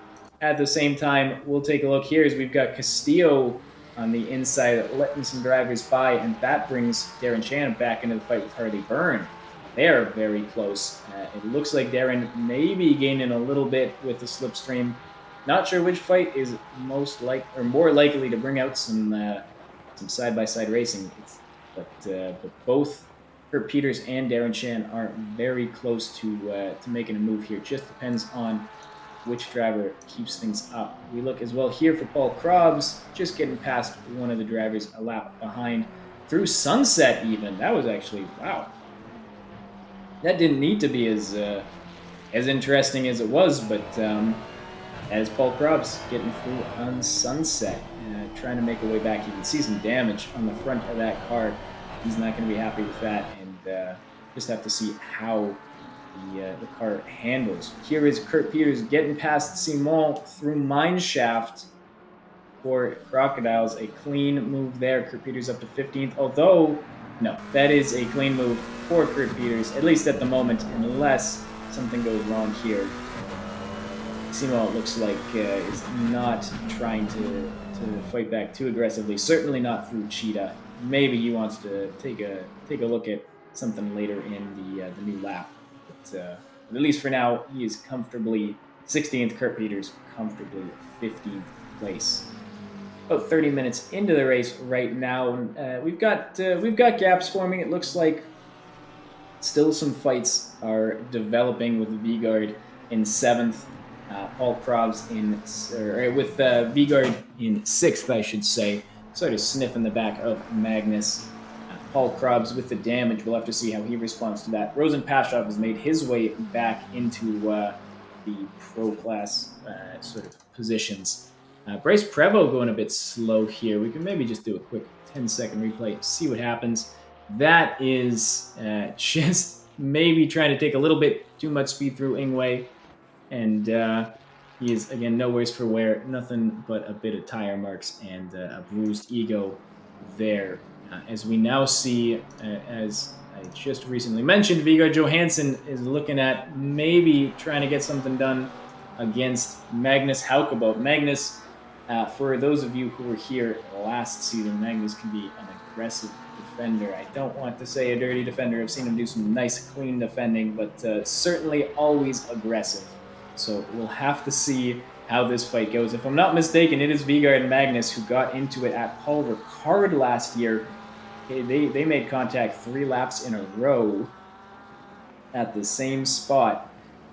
So maybe we'll see some fireworks here. I'd hope not. I'd rather see some good racing than some sparks flying off the cars. But just have to see what happens here. As it does look like Vigard is maybe going to at least start a fight sooner rather than later. Maybe Magnus is able to find some pace. Maybe he's got some in hand. Maybe he goes to the pits. Let's kind of hope not. I want to see a fight here. So Vigard now only 0.3 back. Maybe gaining a little bit here too. 0.2 seconds. He's close. Not close enough. Oh, maybe close enough. He's thinking about going around the outside. The 2 drivers side by side. But Magnus comfortably staying in front there. Good defending from him, as Vigard will now need to look for another position. Oh, no! That is Magnus going wide on turn 3, which allows Vigard to go through. Vigard now back up to 5th. And I believe that he may actually be higher than where he started this race. So some very good driving for him. Let's just take a quick look here at the position delta. And Vigard actually up 2 spots from where he started. Very impressive for him. We see Pashov still 5 positions down after making his recovery drive. So Vigard's shown some real solid race pace to get himself into 5th. Another driver with solid race pace. Still Marcus Ness, 5 seconds above. A little bit of fighting behind him has certainly helped. But Marcus, a silver driver in 4th place here. I'm sure he's very happy with how this race is going so far. But lots of time left for that lead to erode, so he'll have to keep on his toes for the next 38 minutes.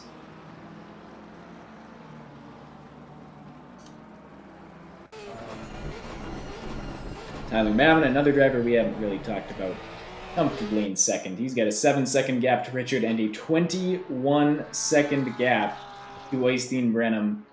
That is ridiculous from Oystein, just constantly churning in 41 seconds. Did a 41.9 last lap where we're seeing other drivers' tires are dropping off. We saw a 43.1 from Tyler and a 41.9 from Oystein.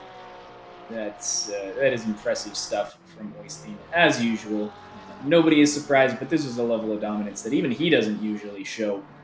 We know he's fast, but today he is showing that he may just be the king of KYALAMI here in Bez Racing Team.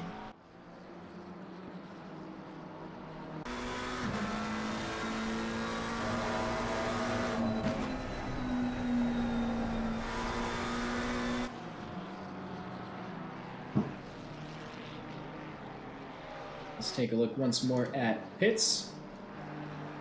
I believe we've got some drivers here who are in the pits. Let's take a look. And let's go to a blank screen here so we can see. Yeah, we're starting to see some drivers coming in. Aiden Stewart, Charlie Thornton, Simon, Byrne, and Jace. Mostly the AM drivers. In fact, only one silver driver. Everyone else is in the AM class. Tires are starting to drop off. I think we're going to be seeing quite a few drivers deciding to change tires. Tires are not sticking around for anyone not named Oystein Brenham, which maybe not the most surprising thing to hear in the world. Oystein has usually been pretty darn good with his tires. As we see, Marcus Ness deciding to go into the pits. That does vault Richard Walters into, or I should say that does vault Vigard into 4th place. Marcus, the first of the front runners, along with Paul Krobs, first 2 drivers to change tires, basically right at the halfway point. 36 minutes left to go for these drivers, and they're trying to get the most out of their fresh tires as possible, not trying to run too long on tires that they know are already dropping off. Might as well get some fresh rubber on there for them.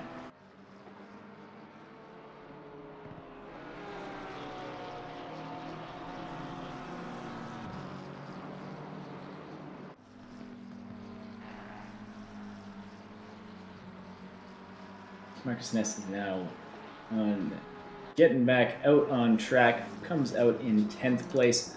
Paul Krobs is just starting up. He's going to fall back a little bit farther, which does mean he's going to have to contend with some of these AM drivers who have already finished their pit stops.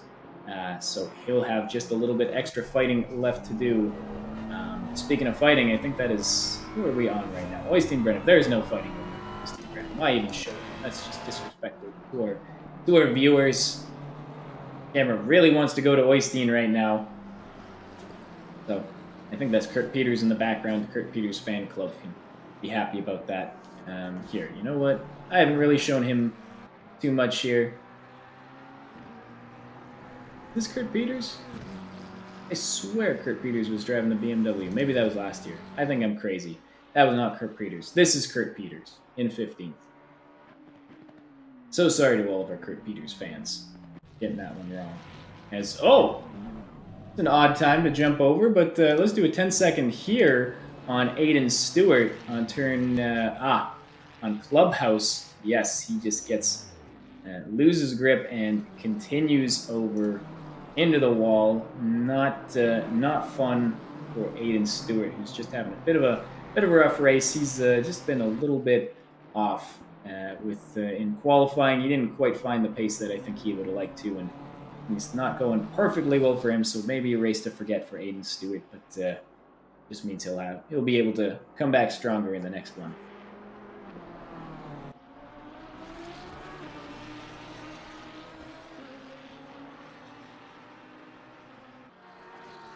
Yeah, Richard also in a very comfortable position here, P3, 6.7 seconds to Tyler. And the race pace between the two of them is very similar. 19 seconds to P4. There's been a lot of fighting in P4.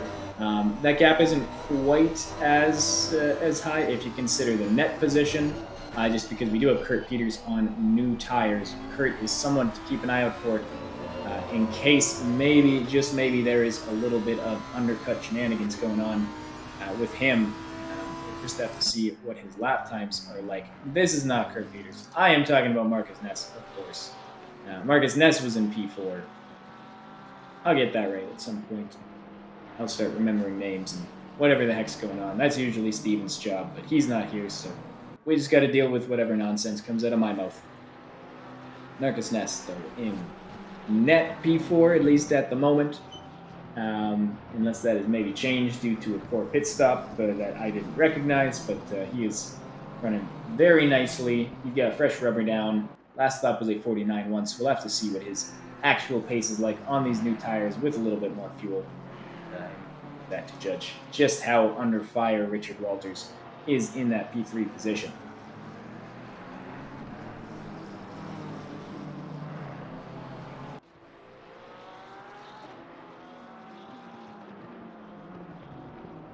Good gains on, I believe that is Bryce Prevost at the moment. You see some more drivers in the pits, Darren Shan and Johan Hauben.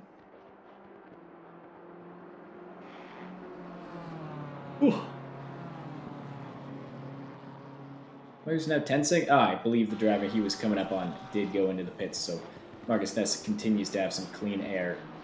Is now on Paul Krobs to get past Gary Bosman here. He's now dropped that gap down to 1.7. Yes, the red car. Yes, the red BMW is Gary Bosman. Apologies for that one. But, Paul with that damage going around. His last lap of 43.4, which is not too bad compared to the other Other drivers who have pit, or who have not pit, 43 for Rosen Pashov last lap, but unfortunately that damage may be hampering his pace just a little bit.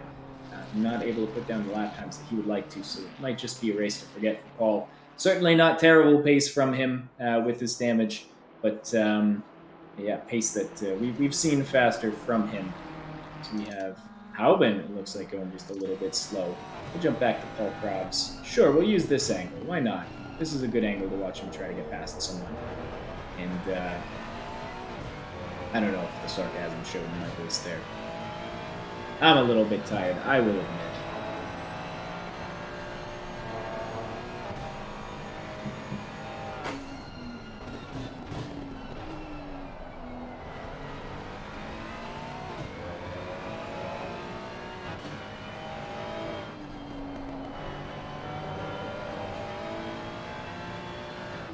There's Prevo going into the pits now. Lots of drivers getting it done. He's got some damage here. We'll see if he decides to fix it up. Looks like maybe he's just dropped... No, that did not drop him, so I'm not sure exactly what that was. We will jump over... Oh, excuse me. Giving our viewers a nice energetic show here today. It does look like Jajay is getting ready to sniff out a move on Bryce Prevost as long as he doesn't get in the way of Tyler Babin here. Tyler Babin in P2. Relatively comfortably, I would say very comfortably at the moment, but if he gets slowed down a little too much by these AM drivers, then that does allow Richard Walters a chance to get back in the fray. But Pashov now going in. He's up in P6. We'll see where he comes out. Jajay, again, just continuing to stay in front of Tyler and behind Darren Shan. It's always difficult in these positions to know when you should see that position to the behind driver, but right now it does look like Tyler quite close behind him, so we'll see when he decides to let Tyler pass and to continue his race on. Of course, sometimes when you let the pro driver by at one point, does mean that the driver in front of you has to let them by at another point. So sometimes you can take advantage of that, but does seem like he is not letting that go just yet. He really wants to try to make this move happen on Darren Shan, so he is going to be continuing to fight with Darren as long as possible until he finally has to give that position up. Richard Walters is gaining now 5.3 seconds. Tyler still needs to get past these AM drivers here, Henry and Darren. See if it happens here. That is a full lap that he's not been able to get behind.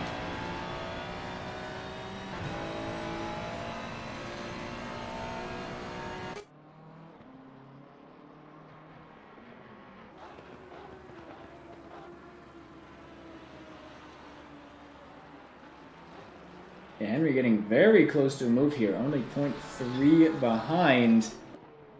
Very close stuff. As it does look like maybe... Yeah, here it looks like Tyler is getting right to the back of him, and Henry has dropped back just a little bit. See, Henry's maybe being a little bit naughty here. Not letting the pro driver pass. Tyler has not, I don't believe he's started flashing yet, so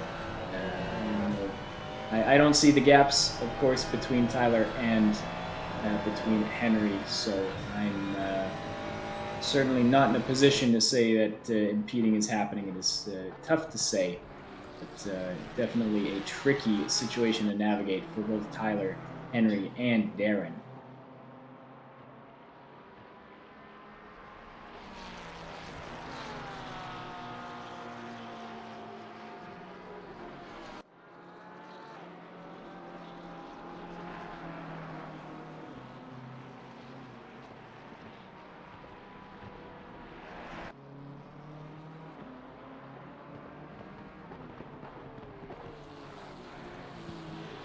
You can see Richard just in the background there, kind of hoping this situation continues. He has taken the gap down to 4.7 seconds. And You can see there is a bit of a gap at this moment, but of course it all depends on what turn you're in, whether the gap is bigger or smaller. That way it does have to navigate things.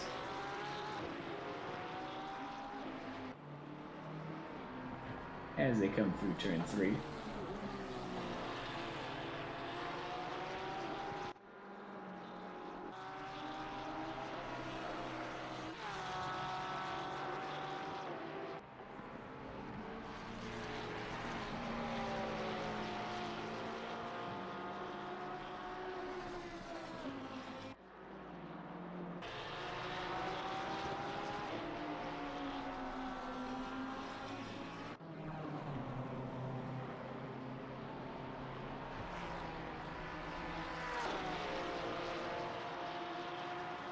Does look like this fighting is... Oh no, that is a separate fight. We do have Harley Byrne starting to catch up to Bryce Prevost a little bit. Maybe a fight brewing there as well.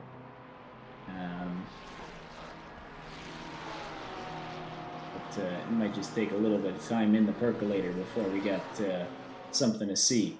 1.5 second gap between Harley Byrne and Bryce Prevost. 1.7 between Henry Jaje and Darren Chan, and a smaller gap here between Henry and Tyler Babin. Tyler now going down the inside and is able to get the move done, but Henry is not wanting to cede it. He's trying to switch back. They're now going side by side.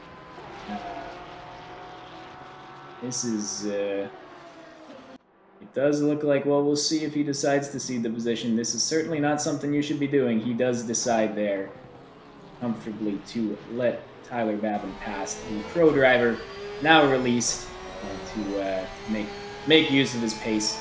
Gap with Richard only down to 4 seconds. I'm sure he's not happy about the situation. But again, it's up to the stewards whether that was actually a problem or not.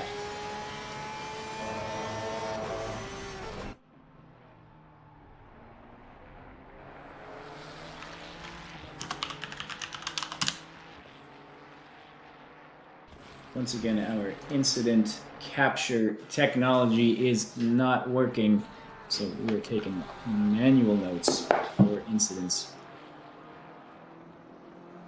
And by manual notes, I mean a screen capture of the highlights. Who knows what that really means, but maybe it gives something to our pros. Oh, as we've got Castillo, okay, he gets on the brakes there. We'll just, now that we know that things are okay for him, it does look like that is through the hairpin. He gets a little wonky and almost has a disastrous second incident there.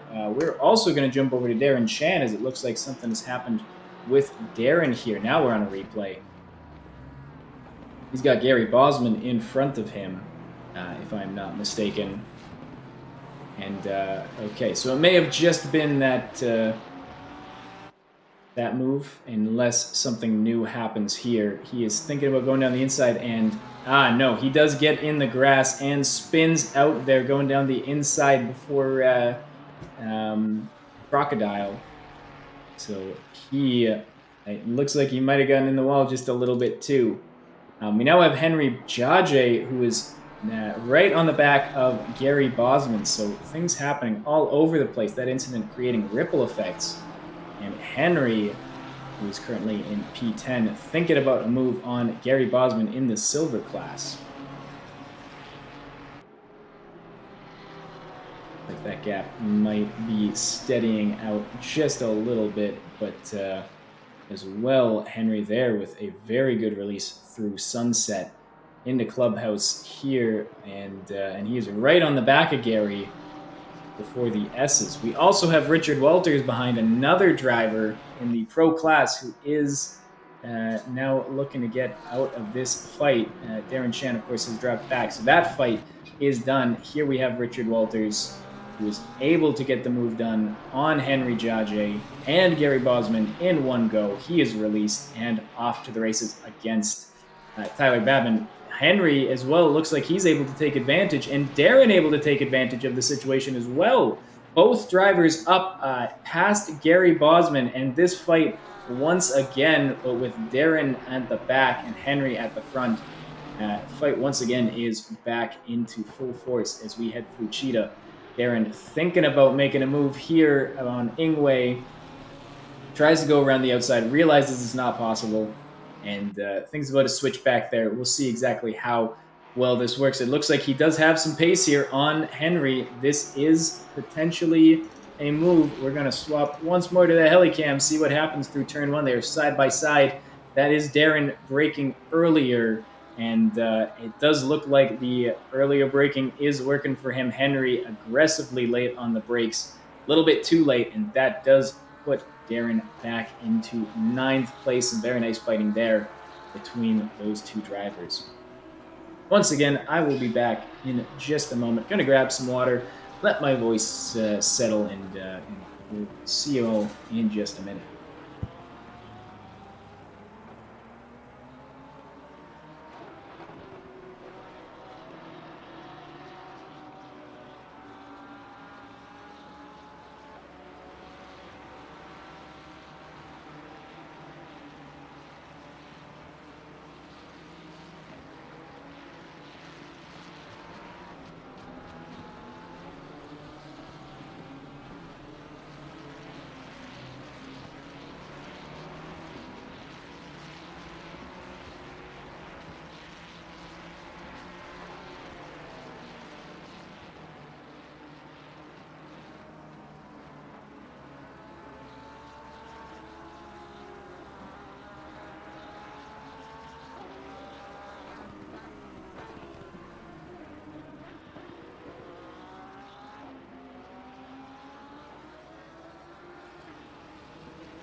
And we're back. I've got some disastrous news. I forgot to close the door, so the cats have made it into the room. At some point, they are going to do something that is going to mess with this stream. I don't know what it is, but they're not supposed to be in here right now. Yes, you're very cute. Oh, yeah.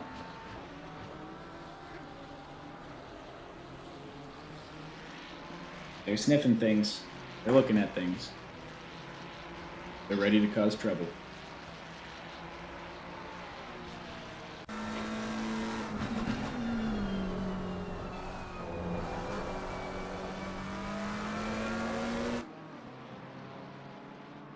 Once again, let's take a look here at the pits, see who's left to go.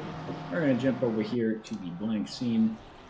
Just our front runners, plus Gary Bosman and Kurt Peters, are the only drivers left to complete their pit stops. At the back, we've got Pashov and Ness. So it does look like Pashov has been able to get past Ness even. Ness was running in P4, might be P5 now, but still a very, very good position for him. Top of the silver drivers. Darren Chan in a fight with Henry Jaje at the moment for top of the AMs as well. That is a very interesting fight to keep an eye on. That has been percolating and going all race.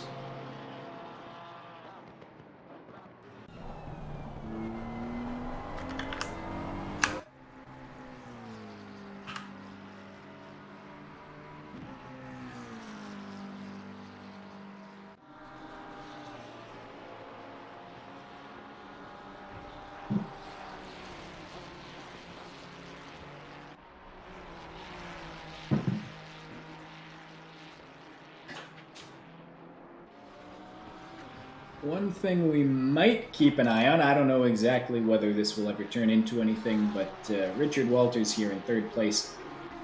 That gap to Tyler Babin has not changed. It's been pretty steady at 3.5 ever since ever since Tyler lost a couple of seconds there trying to navigate traffic.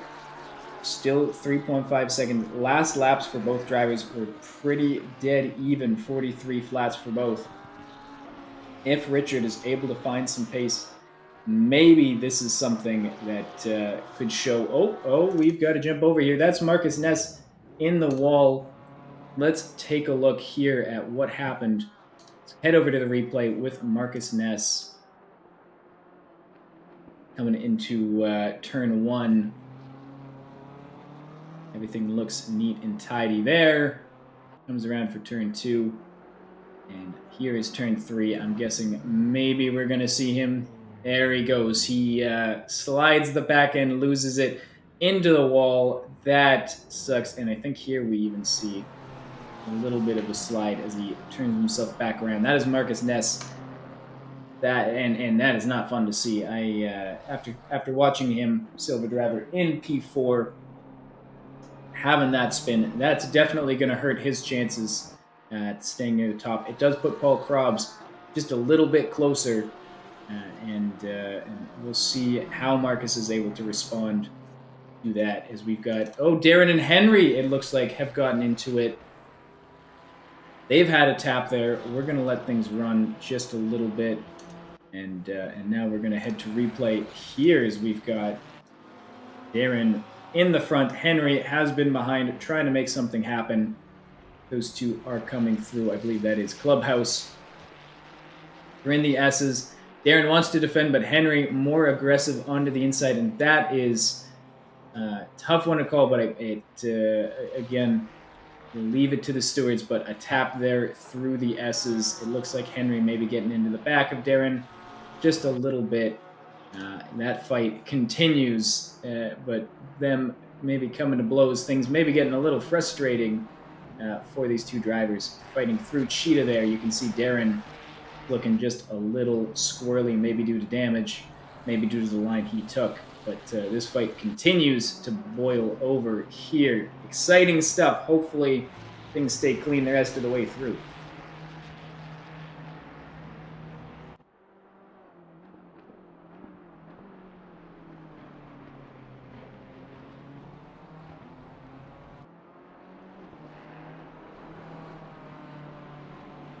We do have Johansson and Helkeba in the pits now.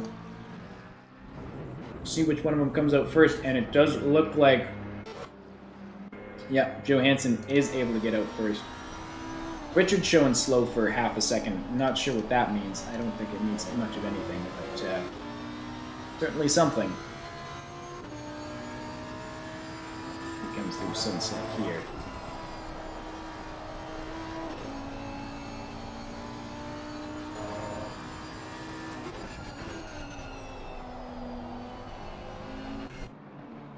Does look like Pashov is able to get in front of Magnus just on turn 1 at pit lane exit.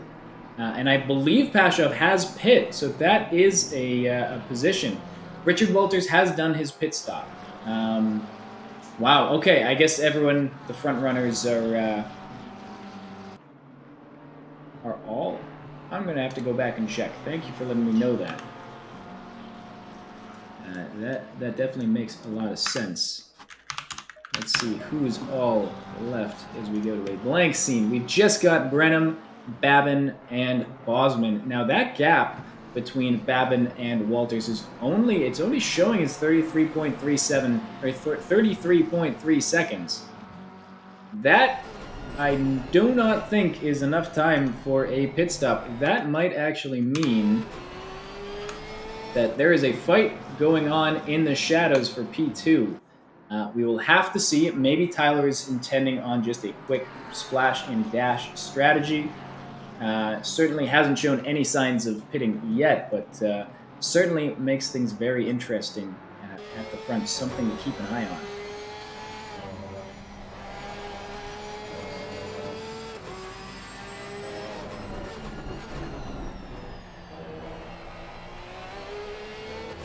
Keep an eye on this fight here to see if Haukebo is able to find some pace on Pashov.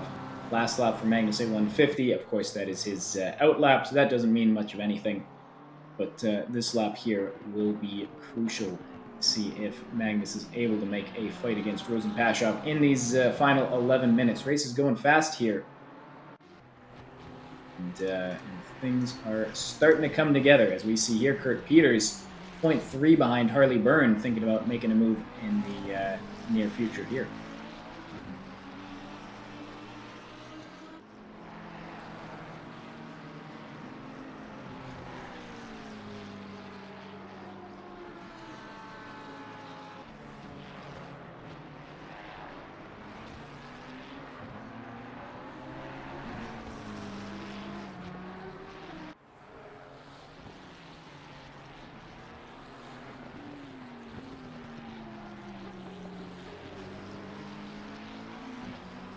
Oystein Brenham, driver we haven't talked about too much, but I believe he's still on the tires he started this race on, has done a 41.502. That is the fastest lap of the race. Clearly, he is not experiencing any tire loss that other drivers might be. See that Kurt maybe getting in the grass a little bit, just the tiniest little bit, which slows him down a touch. So once again, Oystein Brenham continuing to show why he is just the champion, the current champion, and very, very likely the future champion of Bez Racing Team. So all just depends on what other pro drivers can do, but we so far have only seen one driver ever be able to keep a fight with Brenham. That is, of course, this is important here, actually. That fight, of course, at Misano, as Carl Nordell was able to best Oystein Brenham in a full hour 15 long battle. No other driver has been able to do as such. Oystein has won all but one race he has participated in as racing team.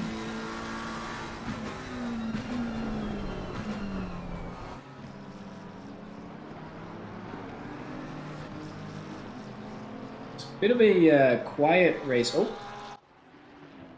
Oh, that is damage. That is big damage. Let's go take a look at what's happened here. Bryce Prevost, it looks like, may have had some kind of incident. That is a clean-looking front grille at the moment. He is coming through Crocodile. We're coming up on Sheeta. I have a feeling I know what happens here, but we will see what the replay shows. Yeah, he touches the grass on Sheeta, and that is a big shunt. Oh, that is a big shunt, conveniently directly into the pits. Wow, that is not good for Bryce. That car would be undrivable at this point. We'll jump back, but yeah, that's not great to see. Ah, hey, Marcus. Yeah, ouch.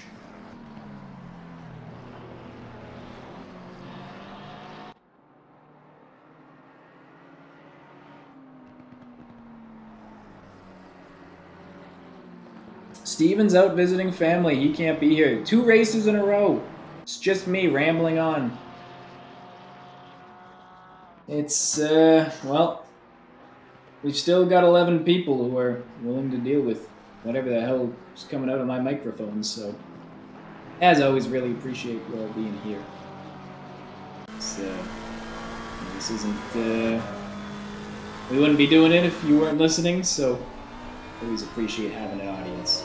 So thank you all for coming by and watching this race. I know many of you are in the race, but regardless, it's always nice to have people, at least if it shows some viewers in the chat. My rambling isn't going on deaf ears. That being said, many of you probably have this muted while you're driving, so maybe it does fall on deaf ears.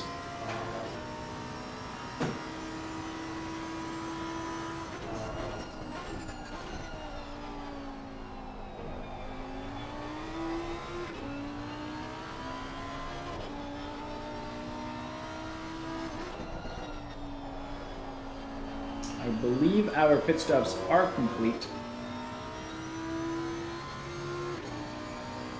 Yeah, Marcus, I've done the same thing. I actually just got back at... Ooh. What's happened here? Let's get a quick replay. I've been doing the same thing. I have not been doing much racing. He just goes wide there. That was an odd one. I think he's coming through mine shaft. And maybe the car's just looking a bit squirrely. Here's Crocodile. Things seem fine. Things do not seem fine. I would argue things do not seem fine at all. As the car just continues to turn. And that is Charlie in the wall. Yeah, I'm just starting to get back into it after a couple months break. I mean, it is the summer. It's always harder in the summer. Keep things up.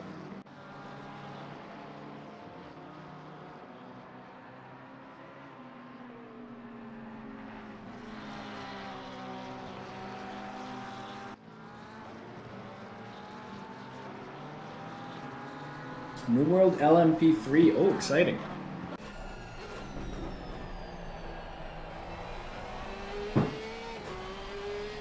LMP3s are fun cars.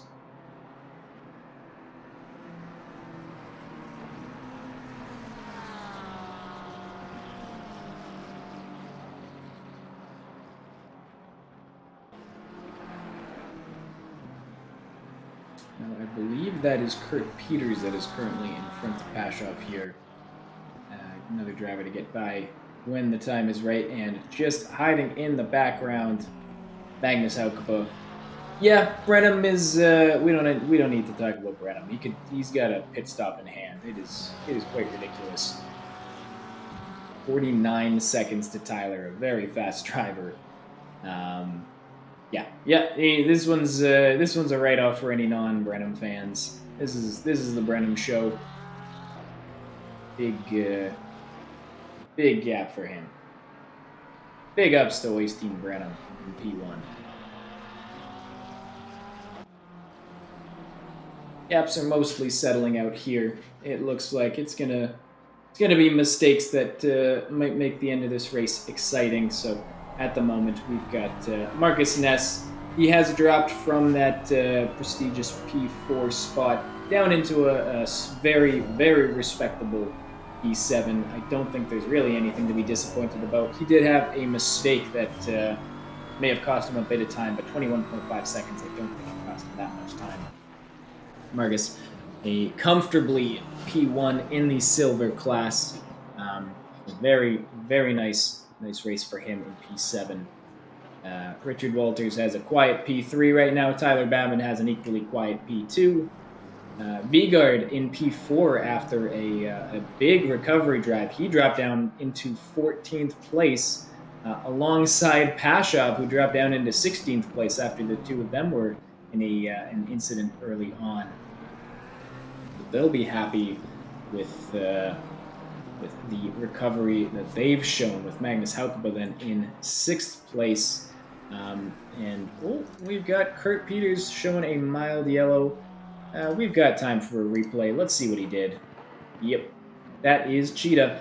Does well to keep the car on out of the wall there after getting flight over the curb. Good stuff. It's tough to say good stuff for Kurt Peters as he just jumped over the Cheetah curb, but the recovery was fantastic. He kept to keep the speed up and to keep it out of the wall. So yeah, Kurt Peters, not too much worse for wear.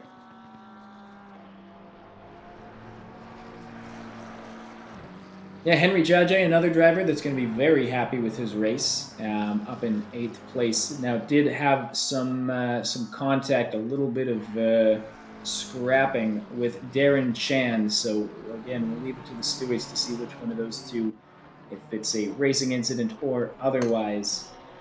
But definitely some rough stuff, some argy-bargy between those two, as the Brits would say.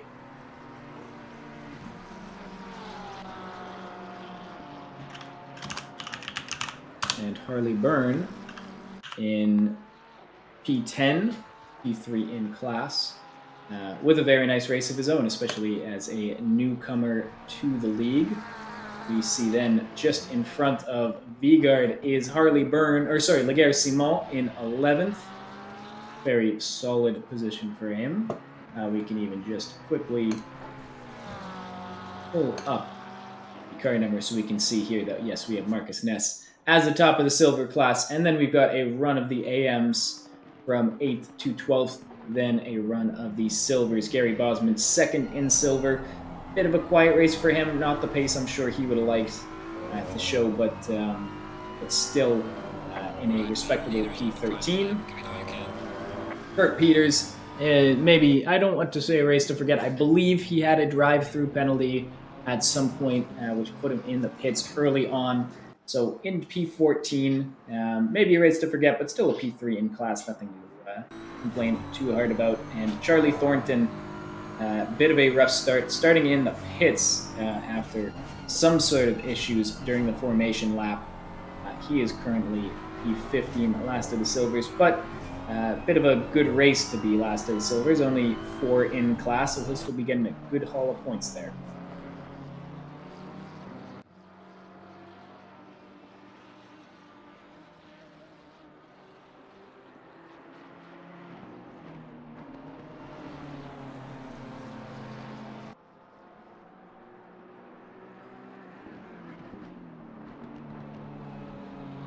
It's only fair that we give Oystein Brenham a bit of time here as he's on the last lap. We'll just briefly mention how dominant this win has been. Almost a minute gap to Tyler Babin in P2. Fantastic drive for Oystein Brenham. You can see here, putting a 41.687 down on his last lap. Very fast the whole way through. Brilliant race for Oystein Brenham. I assume he's not going to bin it here on Cheetah. And that assumption is correct. So P1 for Oystein Brenham. Fantastic race for him.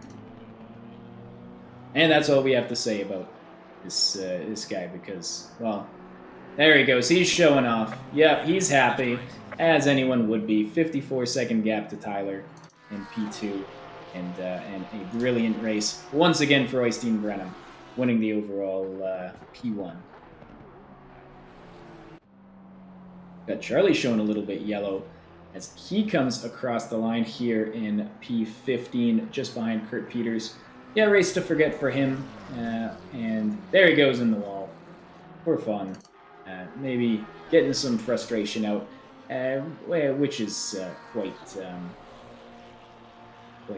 maybe well understandable given the race he's had. Yeah, really good race for Richard Walters. Has, again, this season just quietly put together some really solid performances, and a P3 is not quite as quiet as the rest. Really nice job for Richard Walters, who was coming across the line just 5 seconds back at Tyler Babin in P3, the final podium spot. Great job from him. Got Darren here now crossing the line. Henry, and he, in a scrap all race, has dropped back a little bit. Not sure if maybe he had an incident late on in this race. But P2 in class for Darren Chan and a P1 in class for Henry Jajay. Very nice race for him in P8. Really solid stuff as well. Marcus Ness, he's finished up, and he is P1 in the silver class. Brilliant drive for him. One mistake may have cost him a P6. I don't really know. Hard to say. Regardless, pace was solid all race, and really solid stuff from him.